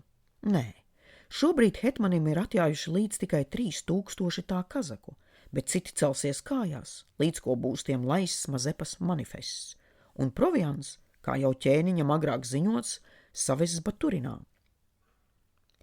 Saņēmis ziņu par hetmaņa pāriešanu Zviedru pusē, cars dabūja vai trieku. Viena otrai sekoja 4 smagas lēkmes, kuru laikā neviens neiedrošinājās nākt valdniekam tū. Nelaulātā sieva Katrīna bija Maskavā, zīdīja tur nesen dzimušu meitiņu. Pēterim likās, ka būs visam gals. Tūliņ sacelsies visa Ukraina, kazaki no dienvidu puses pavērs naidniekam ceļu uz valsts vidieni. Caru un tā valsti tobrīd paglāba Menšikovs, ķēniņam lēni un iesāņus sekojošās Krievu armijas avangarda priekšnieks. Paķēris kādus pulkus un lielgabalus, aizsteidzās pie Baturinas, ieņēma cietoksni dienu pirms Zviedru pienākšanas, nodedzināja visas noliktavas un saraka ap gruvešu vietu visapkārt asiņainus mietus, ar viņu galos uzdurto Mazepas piekritēju vēl nāves mokās trīcošajiem augumiem. Citās Ukrainas pilsētās tūliņ ieveda Krievu garnizonus, bet tos zemes novadus, kuri tuvāk Zviedru ķēniņa nometnei, izdedzināja, izpostīja klai. Visās baznīcās mācītāji, klausīdami Maskavas pavēlēm, nolādēja Mazepu kā pareizticības un tēvzemes nodevēju, kurš gribējis iegrūst Ukrainu un viņas kazakus jaunā poļu kalpībā, un pavēstīja vēl, ka cars par hetmani iecēlis Skoropatski, kam vajagot paklausīt. Cara dusmu, Krievu garnizonu, baznīcas lāstu un Baturinas aizstāvu moku sabaidītā Ukraina klausīja, un Skoropatskis visu kazaku pulku priekšgalā nolika savus ļaudis. Zeme nesacēlās, nesekoja Mazepas laistiem manifestiem, brīvības karā viņa aicinātie kazaki nekāpa Mazepas dēļ sedlos. Kurnēja klusām gan, bet palika mājās vai nopūšdamies stājās cara pusē. Vienīgi aizkrācieši atlaida Mazepam tādu ziņu, ka šiem to galvenajā salā bijusi sanāksme ar lielu iedzeršanu un tajā nolemts ar pirmo zāli karājāt, viņam un zviedriem talkā.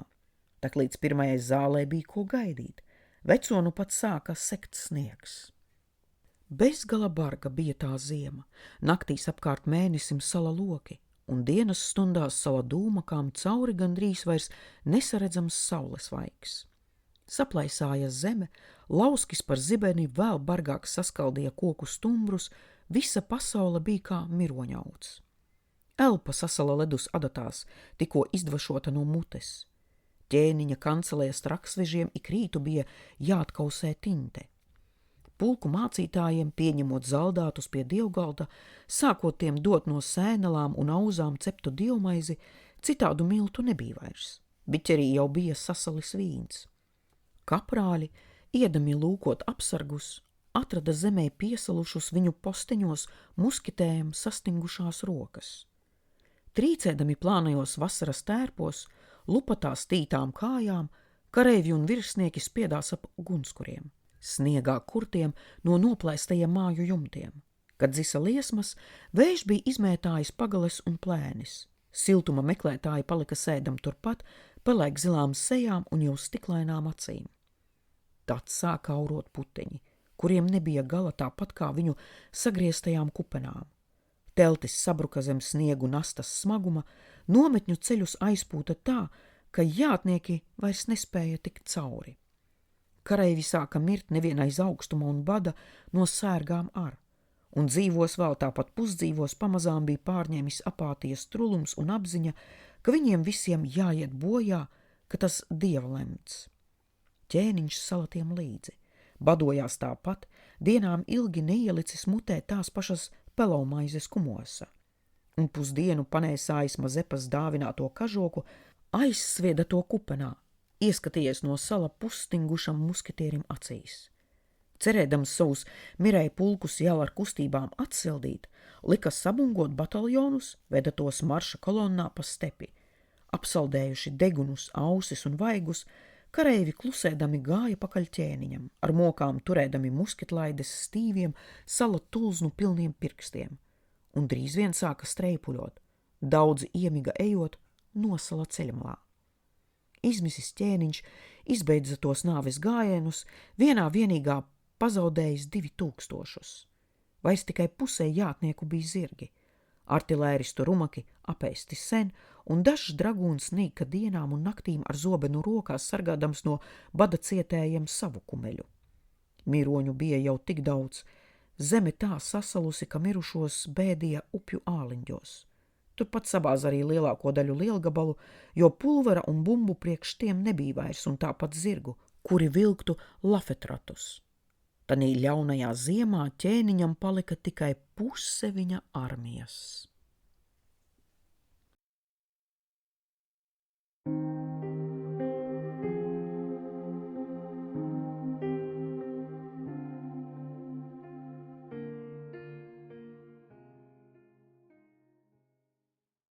Trīsdesmit ceturtā nodaļa. Agrāk nekā ķēniņa pulku tālajā tēvzemē atnāca pavasars. Jau sveču mēneša beigās izgāja upēs ledus, marta sākumā sāka zāle dīgt, kurā palaida pa ziemu pavisam novājējušos kavalērijas zirgus. Ar zāles sazelšanu ieradās 3000 aizkrāciešu, turēdami rudenī doto solījumu. Izrādījās par nepārspējamiem meistariem provianta sagādāšanā un atsita Menčikova dragūniem un kazakiem vairākus prāvus tabūnu uz zirgu, un bez rumakiem palikušie ķēniņa eskadroni atkal tika sedlos. Garastāvoklis kļuva no pamazām citāds. Kareivi dabūjuši atkal paēst, saules sildīti palika mundri, sāka lāpīt pa ziemu noplīsušos tērpus, tīrīt musketes, asināt zobenus un durkļus un sukāt atkal atkopušos kumeļus. Šur tur jau atskanēja jokošanās dziesmas. Reizē ar vecā karavīru gara atgriešanos sadzija sala brūces ķēniņa vaigos. Atplauka viņās sagurusīs sirds, acīs no jauna iezipsnījās pašpaļāvības cietums. Ziemā atgriezies no gājieniem starp mirēju rotām un pusdzīvajiem švadroniem. Viņš savu izmisumu slēpdams un ticis viens bija dažu labu reizi nolādējis likteni un dievu, tad atkal meklējis remdinājumu tām dvēseles mokām bībelē un lūdzis visu zemes lietu vadītāju neļaut jau viņa karavīriem un tam nonīkt tādā nāvē, bet sūtīt lielu kauju, atļaut slavas laukā mirt, kā tiem tā pirmo kara gaitu draugiem, kas bija palikuši pie Narvas, Rīgas, Klisovas, Frauštates. Nu atkal modās viņa vecā drosme, tā pati senā spīts, un kauju gaidīdams, pār visu nozvērējies panākt lielu kauju, viņš jau atkal ticēja sev un saviem pulkiem, ticēja, ka tiešinī gaidāmajā kaujā uzvarēs. Mazepam bija sazināšanās ar Krimas hānu. Vecais gaidīja nākam talkā tatārus, gaidīja arī Staņislava poļus, bet par tiem bija tāda vēsts, ka nevēlas jau tūliņ pat karot ar caru, bet gaidīs, kamēr ķēniņš būs sakāvis Pētera armiju. Tās divīzija tobrīd lēni maršēja uz dienvidiem un pa pavasara ūdeņu smiekšķētiem ceļiem, bet nerādījās Zviedriem pārāk tuvu. Arī dzen pats cars joprojām gribēja izvairīties no ģenerāla kaujas. Savu pulku sparam vēl visai maz ticēdams, naktīs sapņos redzēdams jaunu Narvas grautiņu. Un būdams pavasarī Azovā, tur ārstēdams savas miesas kaites ar merkūrija vannām un reizē turkus baidīdams, lai sēž rāmi, jo citādi Krievi raidīs pret viņiem cīņā savus Voroņižā sabūvētos karakuģus. Par visu vairāk mocījās ar neziņu un bažām, ko domā darīt ķēniņš un ko gan nesīs cerams šī gada vasara. Aiz Donas stepēs vēl nav gluži apslāpēta sacelšanās. Ukrainā arī. Jaunā hetmaņa un Menšikova pūliņiem par spīti zem šķietamās padevības grust nemiers, kurš tūliņ lauzīsies uz āru pēc pirmās Zviedru uzvaras. Un tad sāksies tāds ugunsgrēks, ka tajā sadegs visa Krievzeme. Par to pašu ugunsgrēku diennaktīm domā arī ķēniņš, labi noprasdams, ka cars būs pazudis, ja dienvidos sāksies visu kazaku dumpis, bet kā gan panākt to? Ar darbiem, ar ģenerālu kauju un uzvaru. Tā jāiegūst, un ķēniņš viņu gūs, ņemdams kaut pašu likteni aiz rīkles. Jo dziļāk Dievs tam licis krist rudenī, un šai pagājušā ziemā, jo augstāk pacelties tam šovasar. Un gaidāmos un pagājušos gadu simtus žilbināt ar savas visu spožākās uzvaras slavu. Tik vienu kauju, tikai vienu uzvaru, un viss kālap ķēniņš 8 gadi cīnījies, būs uzreiz panākts, garā kara augļi, tam vienā dienā visi nokritīs pie kājām. Ceram top arvien īdzīgāks svaigs, nāk arvien draudošākas ziņas. Jau Turcijā sāk nu patiesi svārstīties. Ja tā viņam patiešām pieteicis karu, Krimā hānam jau gatavi jāatkauts šodien karā 30 000 jātnieku. No vienas lielas kaujas abiem atkarīgs viss. Turcija un Krima var iesākt karu arī pirms šīs kaujas. Pēteris saprot, ka tam būtu jāpasteidzas, jāiet un Zviedru pulki jāuzmeklē, jānoveic pirms dienvidos vēl tikai velkas kopā turienes negaisa debeši. Un Zviedru nav daudz, pēc ļesnajas kaujas cars no tiem vairs tā nebīstas. Izrādās, ka ar labu pārspēku tie tomēr uzveicami, ja tikai tos vada cīņā nevis pats Zviedru ķēniņš, bet kaut kāds Lēvenhaupts. No Kāļa caram kopš Narvas laikiem savāc sirdis stindzinošas bailes, kurām klusēt ar prātu nevar pavēlēt. No Dņepras kreisajā krastā Jūdžu 10 starp divām lielām likteņstraumes pietekām guļ Poltava, cara cietoksnis, kuram 4000 garnizons un augsti vaļņi.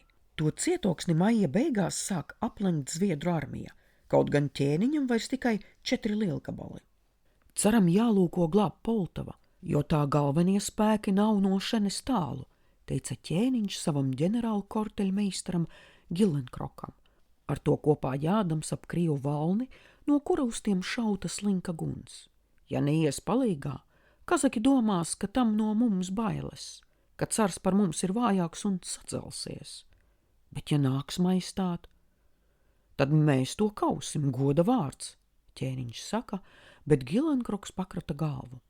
Maistāt, ģenerāla kauja ņemot vērā turpat pilnīgu artilērijas trūkumu un mūsu vīru mazo skaitu, būtu nu par daudz liela riskēšana. Tāpēc mums jāatkāpjas aiz Dņepras, poļu Ukrainā, jāgaida tur Krasovs un citi papildspēki un jāsameklē lielgabali ar, un tad mēs lūkosimies atpakaļ šai krastā un sakaut Krievus, ja Dievs tā būs novēlējis. Tad jau būs Krievu kaušanai par vēlu, un ar to atkāpšanos karš būs dieva priekšā un citu acīs pazaudēts.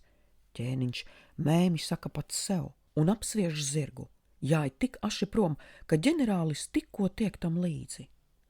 Gilenkroks lūdz Pīperu, ja lūkot pierunāt ķēniņu atkāpties, iet projām no cietokšņa, lai nedabūtu drīz uz kakla visu Krievu armiju. Ģenerāla korteļmeistars paskaidro, redzēdams nesaprašanu vecā kanclera acīs. Kanclers lūko runāt, bet ķēniņš skarbi apstādina. Pīper, kauju lietas nav jūsu darīšana, bet ja jums tā gribas zināt, es neatteikšos no Poltavas aplenkšanas arī pat tad, ja man to pavēlētu paša debesu tēva sūtīts eņģelis. Kanclers aiziet nošļucis prom, bet ķēniņam vēl drūmi blāzmo acis. Ak, tūredzīgie nesaprašas! Atsakoties no kaujas, kurā mums jāuzvar, atkāpjoties atpakaļ Polijā, kur Staņislavs netiek galā ar Augustu un cara draugiem, mēs stūliņ dabūtu sev atkal kaklā dāņus, sakšus, varbūt prūšus piedevām, un viss, kas šais 8 gados izcīnīts, būtu velts, un, esot tik tālu projām no tēvzemes, mums bojā eja būtu gandrīz droša. Turpretīm tagad tam drošas cerības uzvarēt un griezt vienā jaunas slavas dienā atkal par labu, kas pie Ļesnas un Baturinas un ļaunās ziemas sniegos pazaudēts. No ziemeļiem un rītiem cara pulki nāk arvien tuvāk Poltavai, un citi no Kievas pa Ņepru leju braukdami ir maijā pēc briesmīgas cīņas nopostījuši aizkrāci pret caru karā gājušo krāču kazaku patvērumu. Vispēdīgi pats cars, izsūdzējis grēkus, iebaudījis svēto vakariņu un norakstījis katram gadījumam arī testamentu, dodas no savas azavas pie armijas caur putnu klaigāšanas pilnām stepēm. Un vēl smagākas sirds, dvēseles vārstās mazās cerībās un lielās šaubās, bet karsgalvim Menčikovam aizlaist dieziņi jau kurais brīdinājumus no kaujas vairīties. Un tajā cara vēlējumā rakstītātai reizei, ja pašam pienāktu gals, starp citu teikts tā. Un tad vēl novēlu dieva un labu ļaužu gādībai zināmo Katrīnu ar viņas meitiņu Annu. Ja ar mani kas notiek, tad izmaksāt viņām no manas personīgās naudas, kas glabājas Menšikova namā, 3000 rubļu. Cars Pēteris nav bagāts vīrs, jo uzskata par savu īpašumu tikai nedaudzos sensenos Romanovu ģimenes ciemus, pats iztikdams ar algu, cik tam kā artilērijas virsniekam ik mēneša pienākas.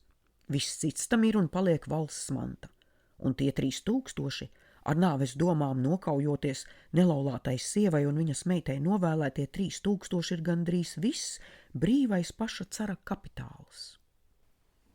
Krievu armijas vadoņi izdomājuši līdzekli, kā tikt Zviedru māktajai Poltavai palīgā. Ar visiem spēkiem tie iet pāri Vorkslas upei, kura līdz šim tos šķīrusi no Zviedriem un cietokšņa. Apstājas no tā nepilnas 2 verstis ar upes krasta krauju aizmugurē. 2 dziļām gravām sānos un, lai bīstamie Zviedri nejauši netiktu klāt jau dabas stiprinātai nometnei no 4. vēl brīvās puses, tai pusē steigšus izroks 6 garus grāvjus un uzmet 4 redutus, tos visus piebāzdami strelniekiem un lielgabaliem. Aiz tām gravām un grāviem vēl ar stāvkoku sētu jozušies Krievu kājnieku 1000 nu jūtas droši, bet ārpus retranšmenta palikušie kavalērijas pulki vēl nodrošina sevi no naidnieka ar jauniem redutiem. Ķēniņam tikai 4 varas stobri, cara armijai tieši 18 reižu vairāk, lai nav bisēm pulvera, lai tikai 4 lielgabali. Ķēniņš apņēmies veikt pretiniekus ar savu vīru zobeniem un durkļiem, un Krievu nocietinātā nometne, uz kuru viņi tik lepni, kļūs caram nāves slasts, tiks viņa armijai par bojāejas vietu. Naktī Zviedru armija pieies nemanīta klāt Krievu cīņas grāviem, lauzīsies cauri tiem ar traku sparu, tad tūdaļ virsū nometnei ar durkļiem zobeniem un joni, un Krievu masai nebūs tur, kur sakārtoties cīņai, nebūs arī kur bēgt un sprukt no Zviedru baginetu sienas un ķēniņa jātnieku asmeņiem. Un glābiņa nekur, tik 3 nāves, no Zviedru ieročiem vai lecot sānu gravās, laužot kaklus tur vai arī nogāžoties Vorkslas upē. Reinšalds pašūpo lepno galvu, dzirdēdams ķēniņa plānu. Gilenkroks uzreiz piekrīt tam, un tūliņ sāk izstrādāt ķēniņa domu visos sīkumos, jo sīkumi te būs ļoti svarīgi. Sevišķi slepenajā nakts gājienā un vēlāk, sākot lausties Krievu aizsargu ierakumiem cauri. Tikai neaizkavēties Dieva dēļ, ne turp maršēšanā, nec pie tiem Krievu grāvjiem, nešturmēt, neiekarot gluži tos, bet tikt tiem cauri izraut ceļu un žiglāk ieskriet iekšā cara kareivju nometnē, kamēr nāves izbailes turēs viņiem cieši sažņauktas sirdis un rokas. Tad, saulē lecot, cara armijas vairs nebūs, un šo pašu vasaru vairs nebūs arī tās valsts, kuru cars Pēteris grib platībā un spēkā pacelt pāri visām viņas kaimiņu valstībām. Kauju laime ir untumaina sieviete, rūc pie sevis Reinšalds, un ķēniņš visus gadus bijis dāmu ienaidnieks, nu grib viņu ar varu ieraut savās skavās. Cits nekas tam vairs neatliek, nopūšas Gilenkroks, bet kaut ko lieliskāku par to cara armijas sagraušanas plānu nebūtu izdomājis pats senais Hanibāls. Viņa majestāte gan kopš bērnības sapņo par Aleksandra slavu, atsaka Reinšalds, celdams lepno seju pretī nakts spīdekļiem un meklē rast starp viņiem ķēniņa likteņa zvaigzni, lauvas sirdi, kas ķēniņam atnākot pasaulē priekš 27 gadiem gaišāk par citām mirdzējusi pie Zviedru zemes debesīm. Rīt ir ķēniņa dzimšanas diena, un zvaigznei vajadzētu būt saskatāmai arī starp šās tālās Kazaku zemes zvaigznēm. Tak velti feldmaršals piepūlē acis, vai nu te tanī debesis pusē redzamas jau citas zvaigžņu zīmes, vai cits kas, bet ķēniņa likteņzvaigzni viņa feldmaršals nesaredz. Ko jūs tur laba saskatījāt, grāf? Prasa nu kanclers, abiem pienākdams ziloņkaula spieķi rokā, jo iet savu kārtējo vakara pastaigas gājumu. Neko, feldmaršals atcērt, gandrīz rupji, griež apkārt zirgu, jāj uz savu telti. Cīņas, prieka un pašapziņas pilns un līksms, kaut gan arī pat savā dzimšanas dienā dzēris tikai ūdeni, ķēniņš tās vakarā, no Vorkslas lejas un no stepes ceļas viegla migla, ar mazu pulciņu jāja Krievu nometnes postiņus izlūkot un, sākot aiz pārgalvības ar tiem šaudīties, kāda Kazaka lode sadragā ķēniņam papēdi. Nelikdamies gar sāpēm zinis un joprojām jautru seju, ķēniņš spītnieks jāja tālāk, jāja pa 2 lāgi apkārt nometnei un reiz vēl ap Poltavu. Tik tad, pēc stundām 6, tā pulciņš lēkšo atpakaļ, bet pavadoņi redz, ka to kungs piepeši sagrīļojas sedlos. Un zālē, kas aiz tā, manas stiepjamies melnas rasas svītru. Melnas un lielas lāses rit viņam no zābaku atloka, un pieejot pie ķēniņtelts, tas pats vairs nespēja tikt no zirga. Trabantiem jānoceļ. Viss garais kavalērista zābaks pieskrējis asinīm, un asiņaina arī bijusi melnā sliede, jo ķēniņš kļuvis krekla bālu seju, zaudējis bravūru savu karavīru priekšā, aplam daudz asiņu. Senāk ārsti un ģenerāļi pirmie ar savām pincetēm rakņājas pa brūci, ņemdami ārā sadragātā kaula drumstalas un lodi. Otrie ir sanākuši izzināt, vai tiešām viņa majestāte nevarēs pats vadīt kauju, par kuru nu jau runā visi, lai gan vēl nav zināms tās plāns. Mazais nometnes laukums ap ķēniņa telti arī pieplūdis ziliem svārkiem. Kareivji, nelaimi padzirdot, nu pēkšņi sajūtās kā bērni, kuriem to tēvs postā, kaut gan pusēs zaldātu vairāk gadu nekā ķēniņam. Vai viņa majestāte smagi sašauts, aizmirstot Zviedru stingro disciplīnu, vaicās satrauktas dragūnu un musketieru balsis, ģenerāļiem iznākot no telts. Nē, Reinšalds strupi atsaka, bet Lēvenhaupts vēl tur rokā cepuri, un mēnesnīcas sudrabs jaucas ar viņa matu sudrabu. Bērni, lūdziet Dievu, lai ķēniņš labi drīz atkal varētu kāpt sedlos. Viņš nopūsdamies saka, iet nokārtu galvu cauri vīru rindām, un zaldātiem šķiet, ka vecajam balss šoreiz sērīgāka nekā parasts. Otrā dienā iesākas vāšu drudzis. Naktī viņš murgo, jūtas kaujas laukā, ved savus bataljonus nakts triecienā, min pulku vārdus, sauc to pulkvežus, kliedz pavēles un labā roka kustas tam tā, itin kā vēstu zobenu. Nesamaņas brīži mies ar skaidriem nomodas brīžiem, kuros ķēniņš saņem raportus, lūko parakstīt Pīpera kancelējas papīrus. Un tad pasaucis Reinšaldu un ģenerāļus pēkšņi saka tiem, ka rītnakt viņiem jāved pulki kaujā, kā prasa kaujas plāns. Majestāte, brīnās Lēvenhaupts, mēs par to plānu vēl nekā nezinām. Reinšalds zina, tam atteic ķēniņš, aši dvašodams, jau atkal karstums sacēlies, nosvīdusi piera un druģēna stop acis. Reinšalds zina un pateiks tiem, kam jāzina, bet nav labi, ja daudzi zina. Reinšalds rītnakt jūs vadīs, manā vietā, kad spāre, kur jūs dragūni, Kreits, nu tiem tik virsu ar visu sparu, kur Šjerkehēks, gardes bataljoni, liela tumsa. Ķēniņš murgodams kritis spilvenos un ģenerāļi veras te viņā te feldmaršalā drūmām acīm un klusēdam iet projām no telts. Reinšaldam līdzi pazūt naktī.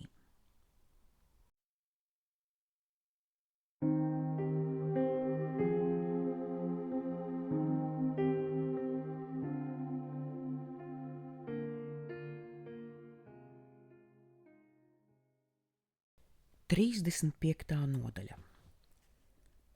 Patumšas siltas stepju nakts ar zvaigžņu margošanu, bet bez mēnesis, kurš nogājis, un zilgani melnajā pustumsā dzird šat tad klusas ieroču šķindas, čukstošus vārdus, saucienus pusbalsī. Bataljoni salasās kopā kolonnās un pazūd zilganajā tumsā. Zvaigžņu atspīdumā šad un tad iedzirkstoties durkļu galiem. Un tikpat klusi, tikko sadzirdami aizdimt garām stepes zālē un infantērijai pakaļ švadronu zirgu pakavi. Karogus un standartus virs naktī kaujā ejošiem viņi paši vēl nesaredz, tik jauš sev turpat priekšā cauršautā un vecā zīda vēdas. Kluss marša gājiens apkārt grau pilnam ozolsilam un pāri kurgāniem, kur atdusas sensenos karos tautas stepju klejotāju ciltis. Un migla, pilnbalta rīta migla, ir iesākusi nu jau celties augšup līdz rumaku krūtīm un kājnieku pleciem, pie kuriem cieši spiestas tukšās bises. Un citādas kā dienu tanī miglā šur un tur liekas kolonnu ceļvežiem pakalnu, tāpat koku kontūras. Jau iesāk gaisma svīst, tak stepe vēl bālganās dūmakās, virs kuras augšā nu jau bāl un izdzies zvaigznes. Un nu jau saredz karogus virs rindām, kuras brien pa miglas jūru, un standartu augstumā nāvē ejošiem pāri celts uz nesamā krēsla, kas stiprināts starp diviem kopās sietiem zirgiem, ievainotais ķēniņš līgojas standartiem un kompāniju flagām līdzi, zobenu labajā rokā un balti aptīta tam sadragātā kāja.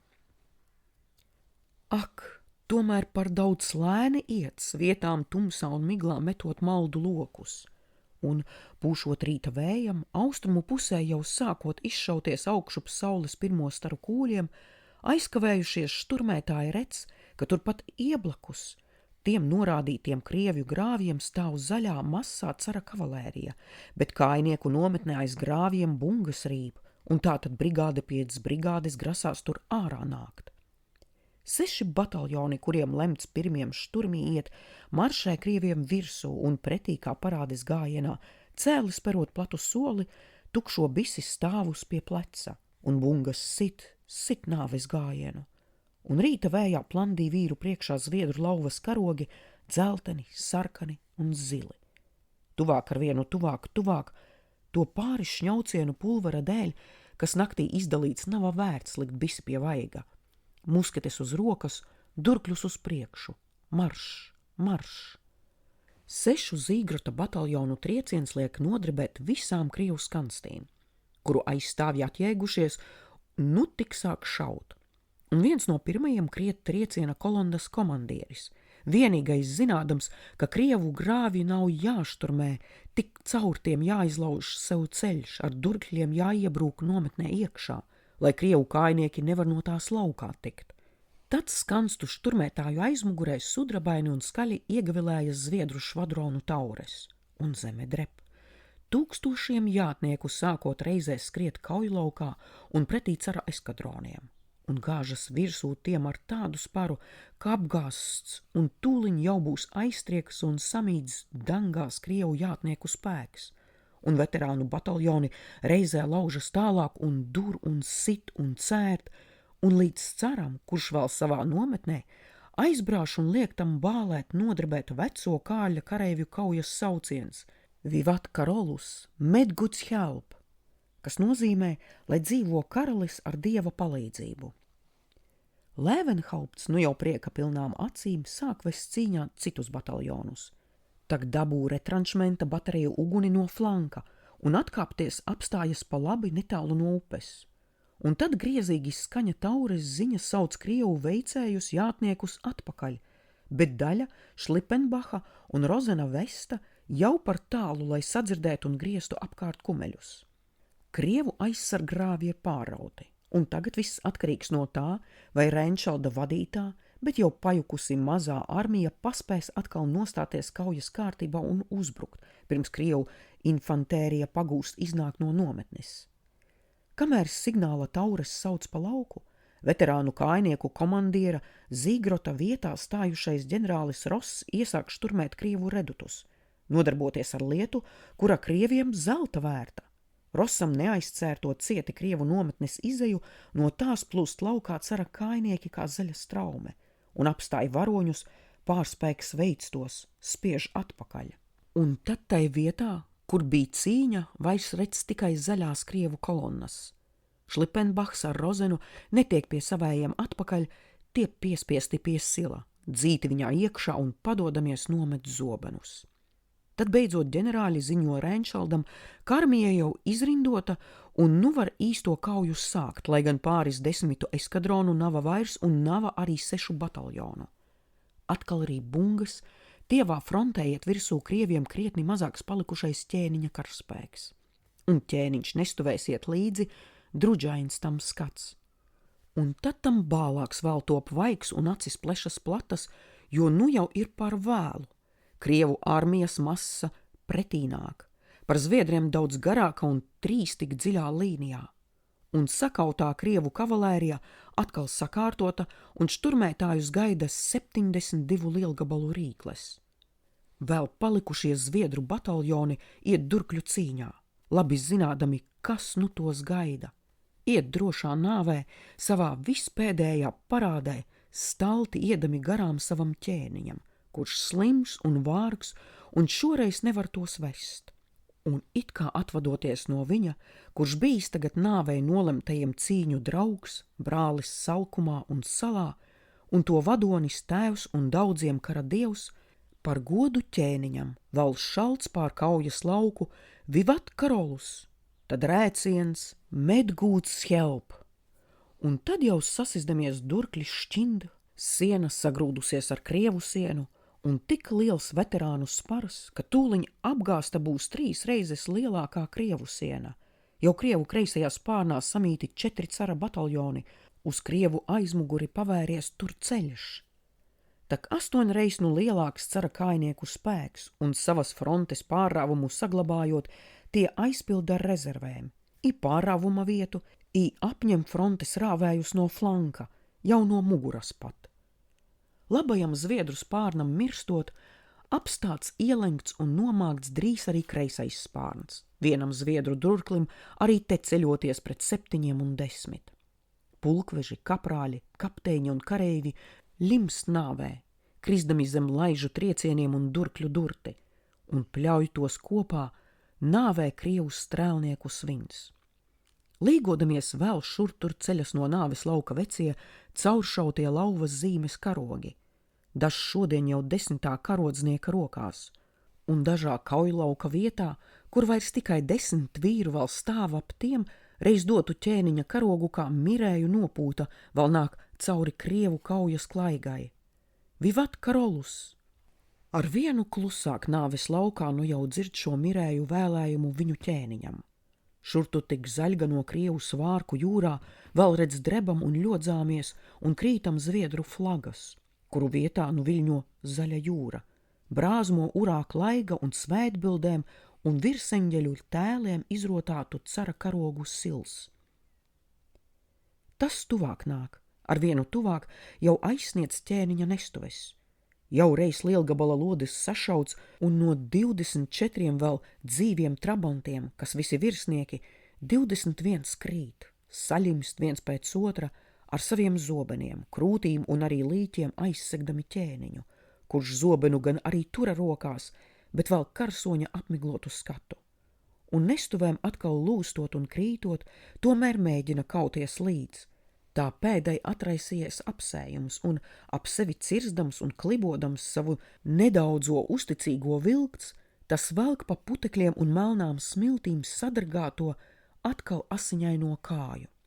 To izglāb Paņatovskis, drauga Staņislava līdzi dotais poļu gardes pulkvedis, un izcērt Krievu apstāto, ap kuru krituši jau gandrīz visi viņa svītas vīri, ceļ kaut kur žiglis sadabūtā zirgā, aizsec ar steigās saraustu kājnieku, dragūnu gardes un vezumnieku puišu sienu, kas atkāpdamies dur un šauj un cērt.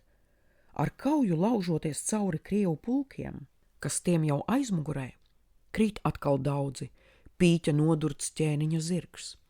Bet viņa sarģeņģelis Paņatovskis atkal tam atrod citu. Tas armijas maskots, joku dēļ karā līdzpaņemtais vecais valsts zemnieku ķēniņa zirgs, kurā tas priekš gadiem 30 jāiz dāņu karā. Cauri pašu nometnei, kura deg un kurā visur laupa krievi, Paņatovskis ar savu raibo sargātāju baru izved ķēniņu drošībā. Nosēdina turpat rastajā pīpera karietē, kaut gan pie tās jāsacēr 10 vai 12 krievu, un sēdinājis iekšā iesēžas pats, pavēl tiem, kam zirgi jāt līdz par sargiem, un kariete sāk līgoties pa Ņepras ceļu uz dienvidrietumiem.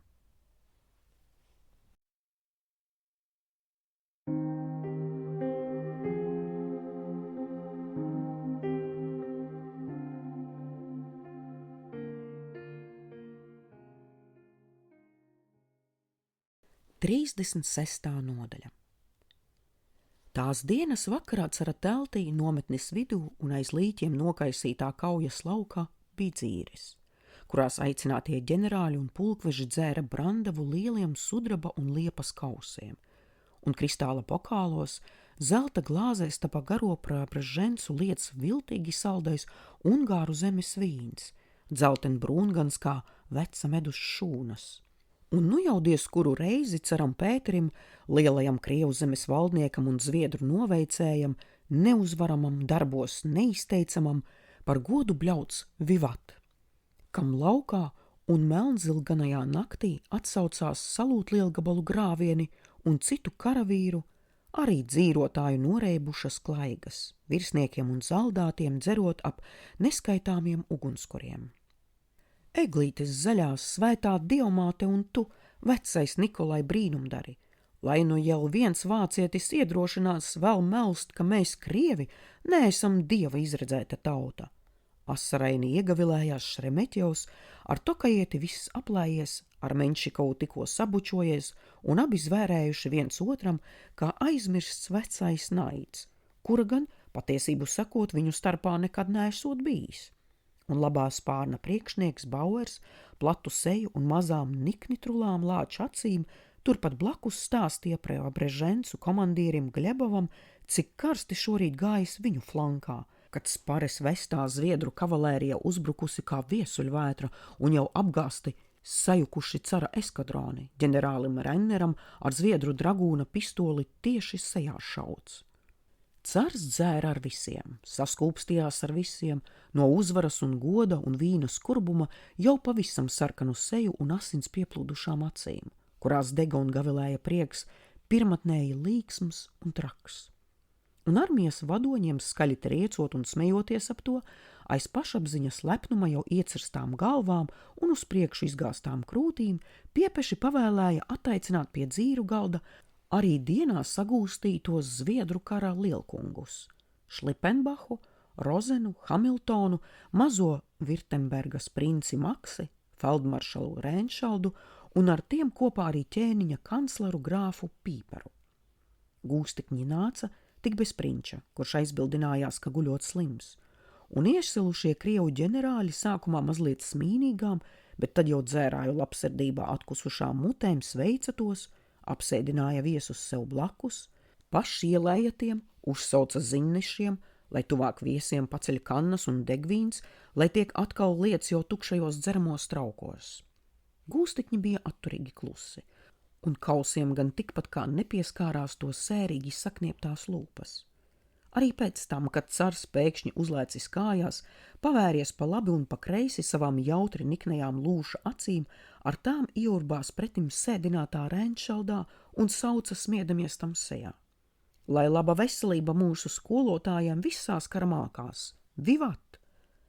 Telts nolīgojās no brāzmainiem kliedzieniem, un cars pār galdu pasniedzies pieskandināja ar savu kausu glāzei, kuru feldmaršals pieklājības dēļ bija pacēlis pirkstos. Dzer, brālīt Rēnšald, es tev saku dzer, vai tad pie jums, Zviedriem, gan tāda paraža, ka pats sev nekad neuzdzer? Sir, lūdzu mani gaužām atvainot. Rēnšalds pacēla pastrupo degunu, spītīgi pavērdamies cara sejā, bet es patiešām nezinu, kam nu pat te uzdzēra veselību. Brītiņu bija klusums, un krievi aprāvušies paskatījās valdniekā, pēc vaiga zīlējot, vai rēgt par zviedru nesaprašu, vai sākt sirdīties, raukt pieri, līdz ar caru aizvainotu grumbās. Bet dusmas nesakāpa caram vaigos, lai gan skats uz mirklīt kā īsāka tumst.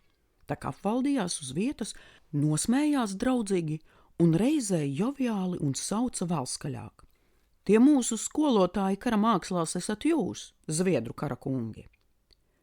Telts piešalca pilna skaļu reibuma smieklu, un krievi, zviedriem blakus sēdēdami, smiedamies aicināja tos sabučoties un sadzert draudzīgi un vēlīgi uzsizdami tam un vēl citam uz pleca.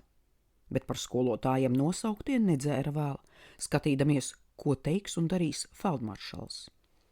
Tātad, šodien būtu ticis mums, skolotājiem, atmaksāts, viņš sērīgi noteica, un cars pasmējās, viņa vīri tam līdzi palocīdami jau pasmagās galvas.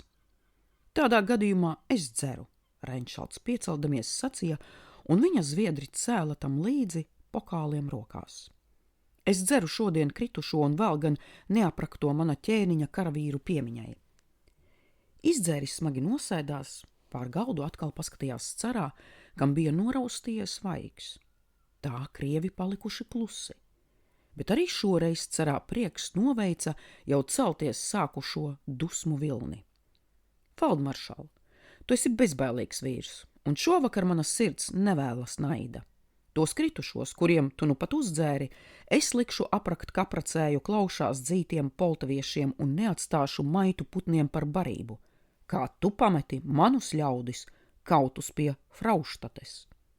Rēnšalds saknieba lepnās lūpas, cara vārdu dzelts, bet caram jau bija nācis prātā kas cits, un pabīdījis blakus nosēdinātos Šeremetjevu tālāk nost, aicināja zviedru feldmaršalu nākt otrā galda pusē, blakus apsēsties.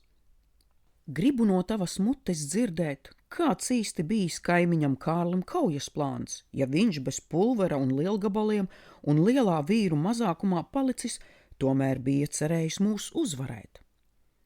Rēnšalds gāja un apsēdās, sāka stāstīt, un cars vērīgi klausījās, pat licis roku zviedru maršalam ap pleciem, tam sejā brandavīna un ķiploku smago smaku dvašodams, un Rēnšalds tēloja caram, kāds liktenis tam un tā krieviem ķēniņa gatavots, taisoties naktī pēkšņi pārraut skanstis, tikt iekšā nometnē un izdeldēt tā armiju ar durkļiem un zobeniem vien.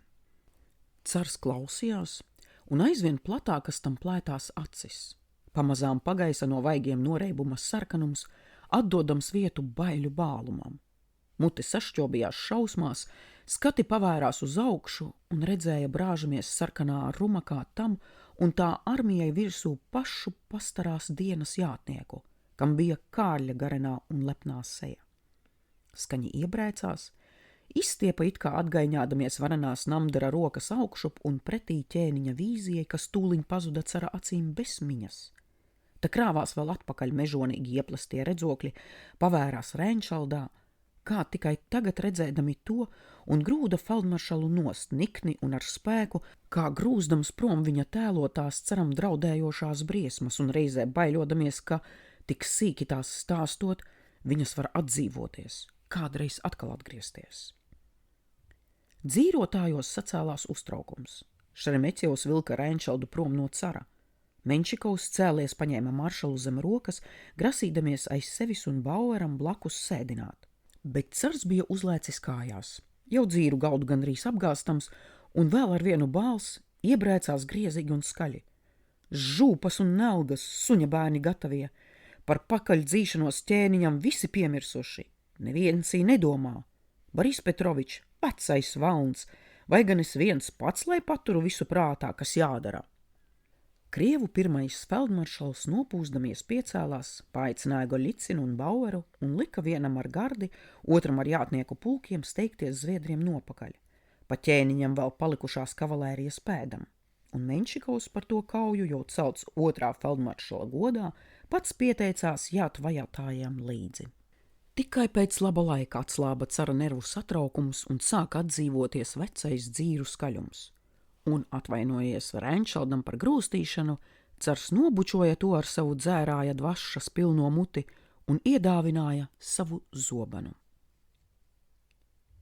Pusjūdzais Poltavas ķēniņa karieti panāca kājnieku priekšnieks Lēvenhaupts. Savus vīrus gandrīz līdz pēdējam krītot, todien gan redzējušais vecais ģenerālis un kavalērijas pulku komandieris Kreits, atkāpjoties kārtodams sajukušos eskadronus. Brītiņu pamodies no saviem vāšu druģa karstumiem, ķēniņš pavēlēja Lēvenhauptam būt viņa vietā un lūkot atkāpties pa stepēm līdz Krimas tatāriem. No turienes tad atkal bundzinieki sitat ģenerālu maršu, Kreits ar 24 švadroniem mežam apkārt, uzbruk no flanka, māsa Ulla, kas gan man licis galvā bruņu cepuri, tā karsta un tik smaga. Atkal sāka murgot, un Lēvenhaupts uzkāpa savā ķēvē, nopūsdamies un pret debesīm paceldams gurdās, aiz lielām bēdām miklās acis. Un salauz, ticēdams tik tam, ka viss jau zaudēts, noturēja ķēniņa pavēlējumu par karsonī runātiem vārdiem. Aizmirsa tos un laidās līdzi dragātās armijas straumei, kura nesa viņu un ķēniņa karieti uz dienvidvakariem. No Dņepras labā, viņu slavas nesen pilnā krasta pārējot, viņas vasaras beigās kreisajā. Līdz pamazām iesācies viss lielais posts, un vīri instinktīvi tiecās pār likteņupi atpakaļ, zemapziņā un arī pusapziņā ticēdami, ka tur aiz upes to bēdām pienāks gals. Pienākot pie Vorskas grīvas un Ņepras, kura plūda ceturdaļas jūdzi platumā, strauja un bangaina, augsti valdama iepalēkus viļņus ar baltu putu vainagiem. Vīriem sagura dvēseles un kājas, jo laivu nebija it nekur. Nebija arī laika iet meklēt kokus, ko celtuves un plostus pataisīt, jo izmisumam, kurš nu bija viņus pagalam apstājis, ik brīdi jau varēja pievienoties ienaidnieks. Mazepa bija piebiedrojies bēgļiem ar 3 mucām sava zelta un aizkrāciešu pulciņu, kuriem tāpat kā tam draudēja mietā duršana, ja kristu cara vīru rokās. Un krāču kazakiem, šaudoties kā ķīvītēm gar krastu šurp un turp, palaimējās beidzot rast dažas pavecas un cauras laivas, kuras tie lielā steigā sāka salāpīt. Lēvenhaupts cepuri rokā piegāja pie ķēniņa ratiem. Majestāt, viņš teica, un baltos matus tam plivināja ap bālajiem vaigiem lielās upes vējš. Ar dieva žēlastību un Mazepas ļaužu gādību jums šovakar vēl būs iespējams pārkļūt pāri upei. Steigties tad pie hāna vai sultāna. Ķēniņš pavēra druģaini apmiglotās acis. Tas labi, Lēvenhaupt, viņš sacīja. To jūs pat tiesi esat brangi un ātri izdarījuši. Lieciet pārcelt kājniekus kā pirmos, pēc tam, lai kavalērija un... Kungs, ķēniņ, vecais grūši nopūtās, ir tikai pāris mazas laivas, un vienīgi jūs varat tikt šai nelaimes upei pāri. Atslīgi atpakaļ karietes spilvenos, pievērstams acis, kurām nervozi noraustījās plakstiņi. Tad mēs paliekam visi kopā un šepat, kur esam. Ķēniņš paskarbi atcerta. Bez savas armijas es neiešu nekur. Majestāt, Lēvenhauptam iedribējās balss, un tas lūdza paceltām rokām. Tikai Dievs visu valdītājs viens zina, kam no mums jūsu kalpiem tik debesīs kamellē. Bet kauns būs visiem, kauns no Dieva un arī no velna, ja pametam šeit Krievu rokās jūs, savu ķēniņu. Gribēja vēl runāt un lūgt, bet Paņatovskis pamāja, lai klusē, jo ķēniņš atkal bija grimis neatmiņā. Laiks bija dārgs. Lēvenhaupts vēl bez padoma un tālumā iz stepes kurgāniem jau skanīgi sasaucās cara jātnieku taures, bet arī aizkrācieši ar laivu lāpīšanu galā, un Mazepa pameta Paņatovskim ar roku, lai liek braukt ķēniņa karietē lejā. Tur uz 2 laivām bija pataisīts neliels plosts, un aizkrācieši, pārkrustījušies un iešpļauši rokās, jau gatavi ķerties pie airiem. Tad vediet viņu Dieva vārdā, mīļo grāf, un sargājiet viņu, kalpojiet tam tāpat, kā mēs to darījām visus šos gadus. Lēvenhaupts sacīja un novērsās, jo viņam aizrāvās balss un noraustījās pleci, dzirdot ratu rībēšanu, tiem uzbraucot uz Celtavas. Plosts ar karieti, hetmani un ap to sajājušiem štāba ļaudīm atstūmās no krasta, iesāka šūpoties viļņos, upe to lejup nest. Un redzot, ka straumenis projām ķēniņu, daži simti viņa jātnieku sajāja ar viļņos, lūkoja peldēt līdzi. Dažiem tas veicās, citi sāka slīgt turpat pie krasta. Tie, kuriem nebija tik labu zirgu, un tāpat kājnieki stāvēja krastā atseguši galvas, un daudziem ritēja pār vaigiem asaras, acīm sekojot Celtavai un tiem, kas peldēja tai nopakaļus, turēdamies pie saviem kumeļiem, un pūta svaigs upes vējš, virs viļņu galiem putu cekuli un žēlabainās kaiju klaigas. Lēvenhaupts izslaucīja acis, saņēmās un pacēla pret debesīm dzīslainās vecā vīra rokas. Kungs, nu mēs esam pielīdzināti avīm, kas ir bez gana, viņš sauca pretī mākoņiem, bet pateicamies tev par to, ka ganām pulkam bēdās paliekot, jau esi izglābis tā pulka ganu. Āmen, tam simtiem balsu atsaucās. Krievu tauru sasaukšanās aiz pakalniem skanēja arvien plašākā lokā, un rādījās, ka viņiem ļoti lieli spēki. Nošļukušākie ķēniņa armijas vīri zināja jau runāt par kādiem 30 000. Ap Lēvenhauptu bija tur līdz tam krastam atkāpušies gan kādi 1000, bet vienai daļai nebija ieroču, nevienam pulvera, un daudzus bija pārņēmusi izmisuma vienaldzība, kura atraida katru cerību. Un Lēvenhauptam, liekot rindoties zem karogiem, klausīja tikai puse. Citi palika guļot zālē, citi sēdēja, sejas paslēpuši rokās, un vēl citi runāja, ka to, kas nu nāk, esot viņiem jau nolēmis Dieva prāts, pret kuru ir velti cīnīties. Un tikai kādi veterāni simti bija gatavi kauties. Kad uz kurgāniem jau kļuva redzamas Krievu baterijas, Lēvenhaupts grūši nopūtās un lika Kreicam jāturp un uzsākt ar ienaidniekiem sarunas. Atbilde bija tā, ka Zviedriem jāizdod standarti, karogi un ieroči, zirgi tāpat un jāpadodas gūstā. Ar apjukušu vadību, kura vairs neticēja kara laimei un pati sev, piespiesti pie milzu traumes, bez cerībām, vecās drosmes un senās spara, un noticēdami, ka Krieviem milzīgs pārspēks, ķēniņa švadroni un bataljonu paliekas kurnēja gan, bet palika uz vietas, kad Lēvenhaupts aizlaida Krieviem ziņu, ka padodas. Zem Menšikova lielgabalu stobriem, pret upi un pret Zviedriem sagrieztiem zviedru karodzniekiem, nu vajadzēja pēc pulku kārtas iet garām Krievu komisāriem, trofeju saņēmējiem, skaļi teikt sava pulka vārdu un rotas vai švadronu numuru, lai Krievi pieraksta un tad likt lielā un kopīgā kaudzē slavas simbolus, kuru zīds bija šalcis tik daudziem, gan kritušiem, gan tagad gūstā aizejošiem pa priekšu Ingrijā, Leišu miglainajos laukos, Galīcijas pakalnos un aiz Elbas lejas, pie Narvas, Rīgas, Klisavas un Golovščinas un 20 citās kaujās. Un redzot to un sevi pašu gadiem nicināto un gadiem kauto Krievu varā, daudziem ritēja pārvaigiem asaras. Apbiratās arī dzen karodzniekam Krauklim.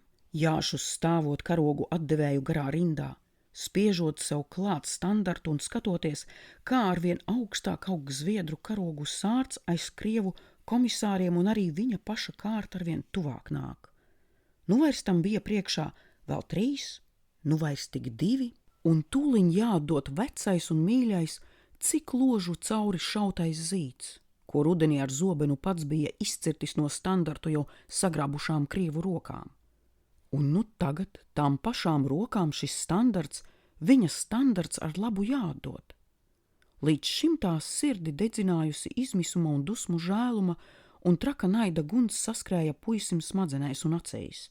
Dūkainais stipras rokas rauds vienā lēcienā bija laukā no rindas. Brēgdams atsprāga sānis komisārs, tikko nepakļuvis zem zirga kājām. Un nedzirdēdams, ko tam satraukts sauc pakaļ viņa paša ritmeistars, nemanīdams aiz sevis kādus krievu ķērājus, kas arī laida zirgus auļos.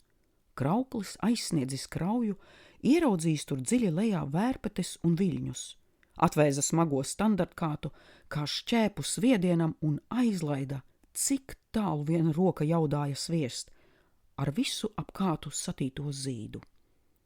Standartu tūdeliņ sagraba straumi, sāka lejup nest, lēni tas grima viļņos, un asarainām acīm vērsdamies pakaļtam dabūja smagu un karstu sitienu pa kreiso cisku. Turpat vai blakus norībēja šāviens, lamas vārds tikai krievu mēlē kliegts. Izrāvis zobenu, sviedās pa paradumam žigli atpakaļ, ieraudzīja dusmu sašķobītas un svešas sejas. Un, atgaiņājis divus cirtieniem, trešajam iegrūdis kaklā asmeņa galu, krievu jātnieku uz zirgu spiests ar dūkano uz kraujas malu, piepeši manīja, ka krasta mala brūk. Tas ar visu zirgu krīt dziļi lejā, un tad ap viņu sasitās ūdeņš šaltis, uz mirkli segdamas pavisam. Krītot straumē, karodznieks pazaudēja zobenu, jaunībā ar ķēniņu samīto cepuri, un tam bija ar granti piešķīdušas acis.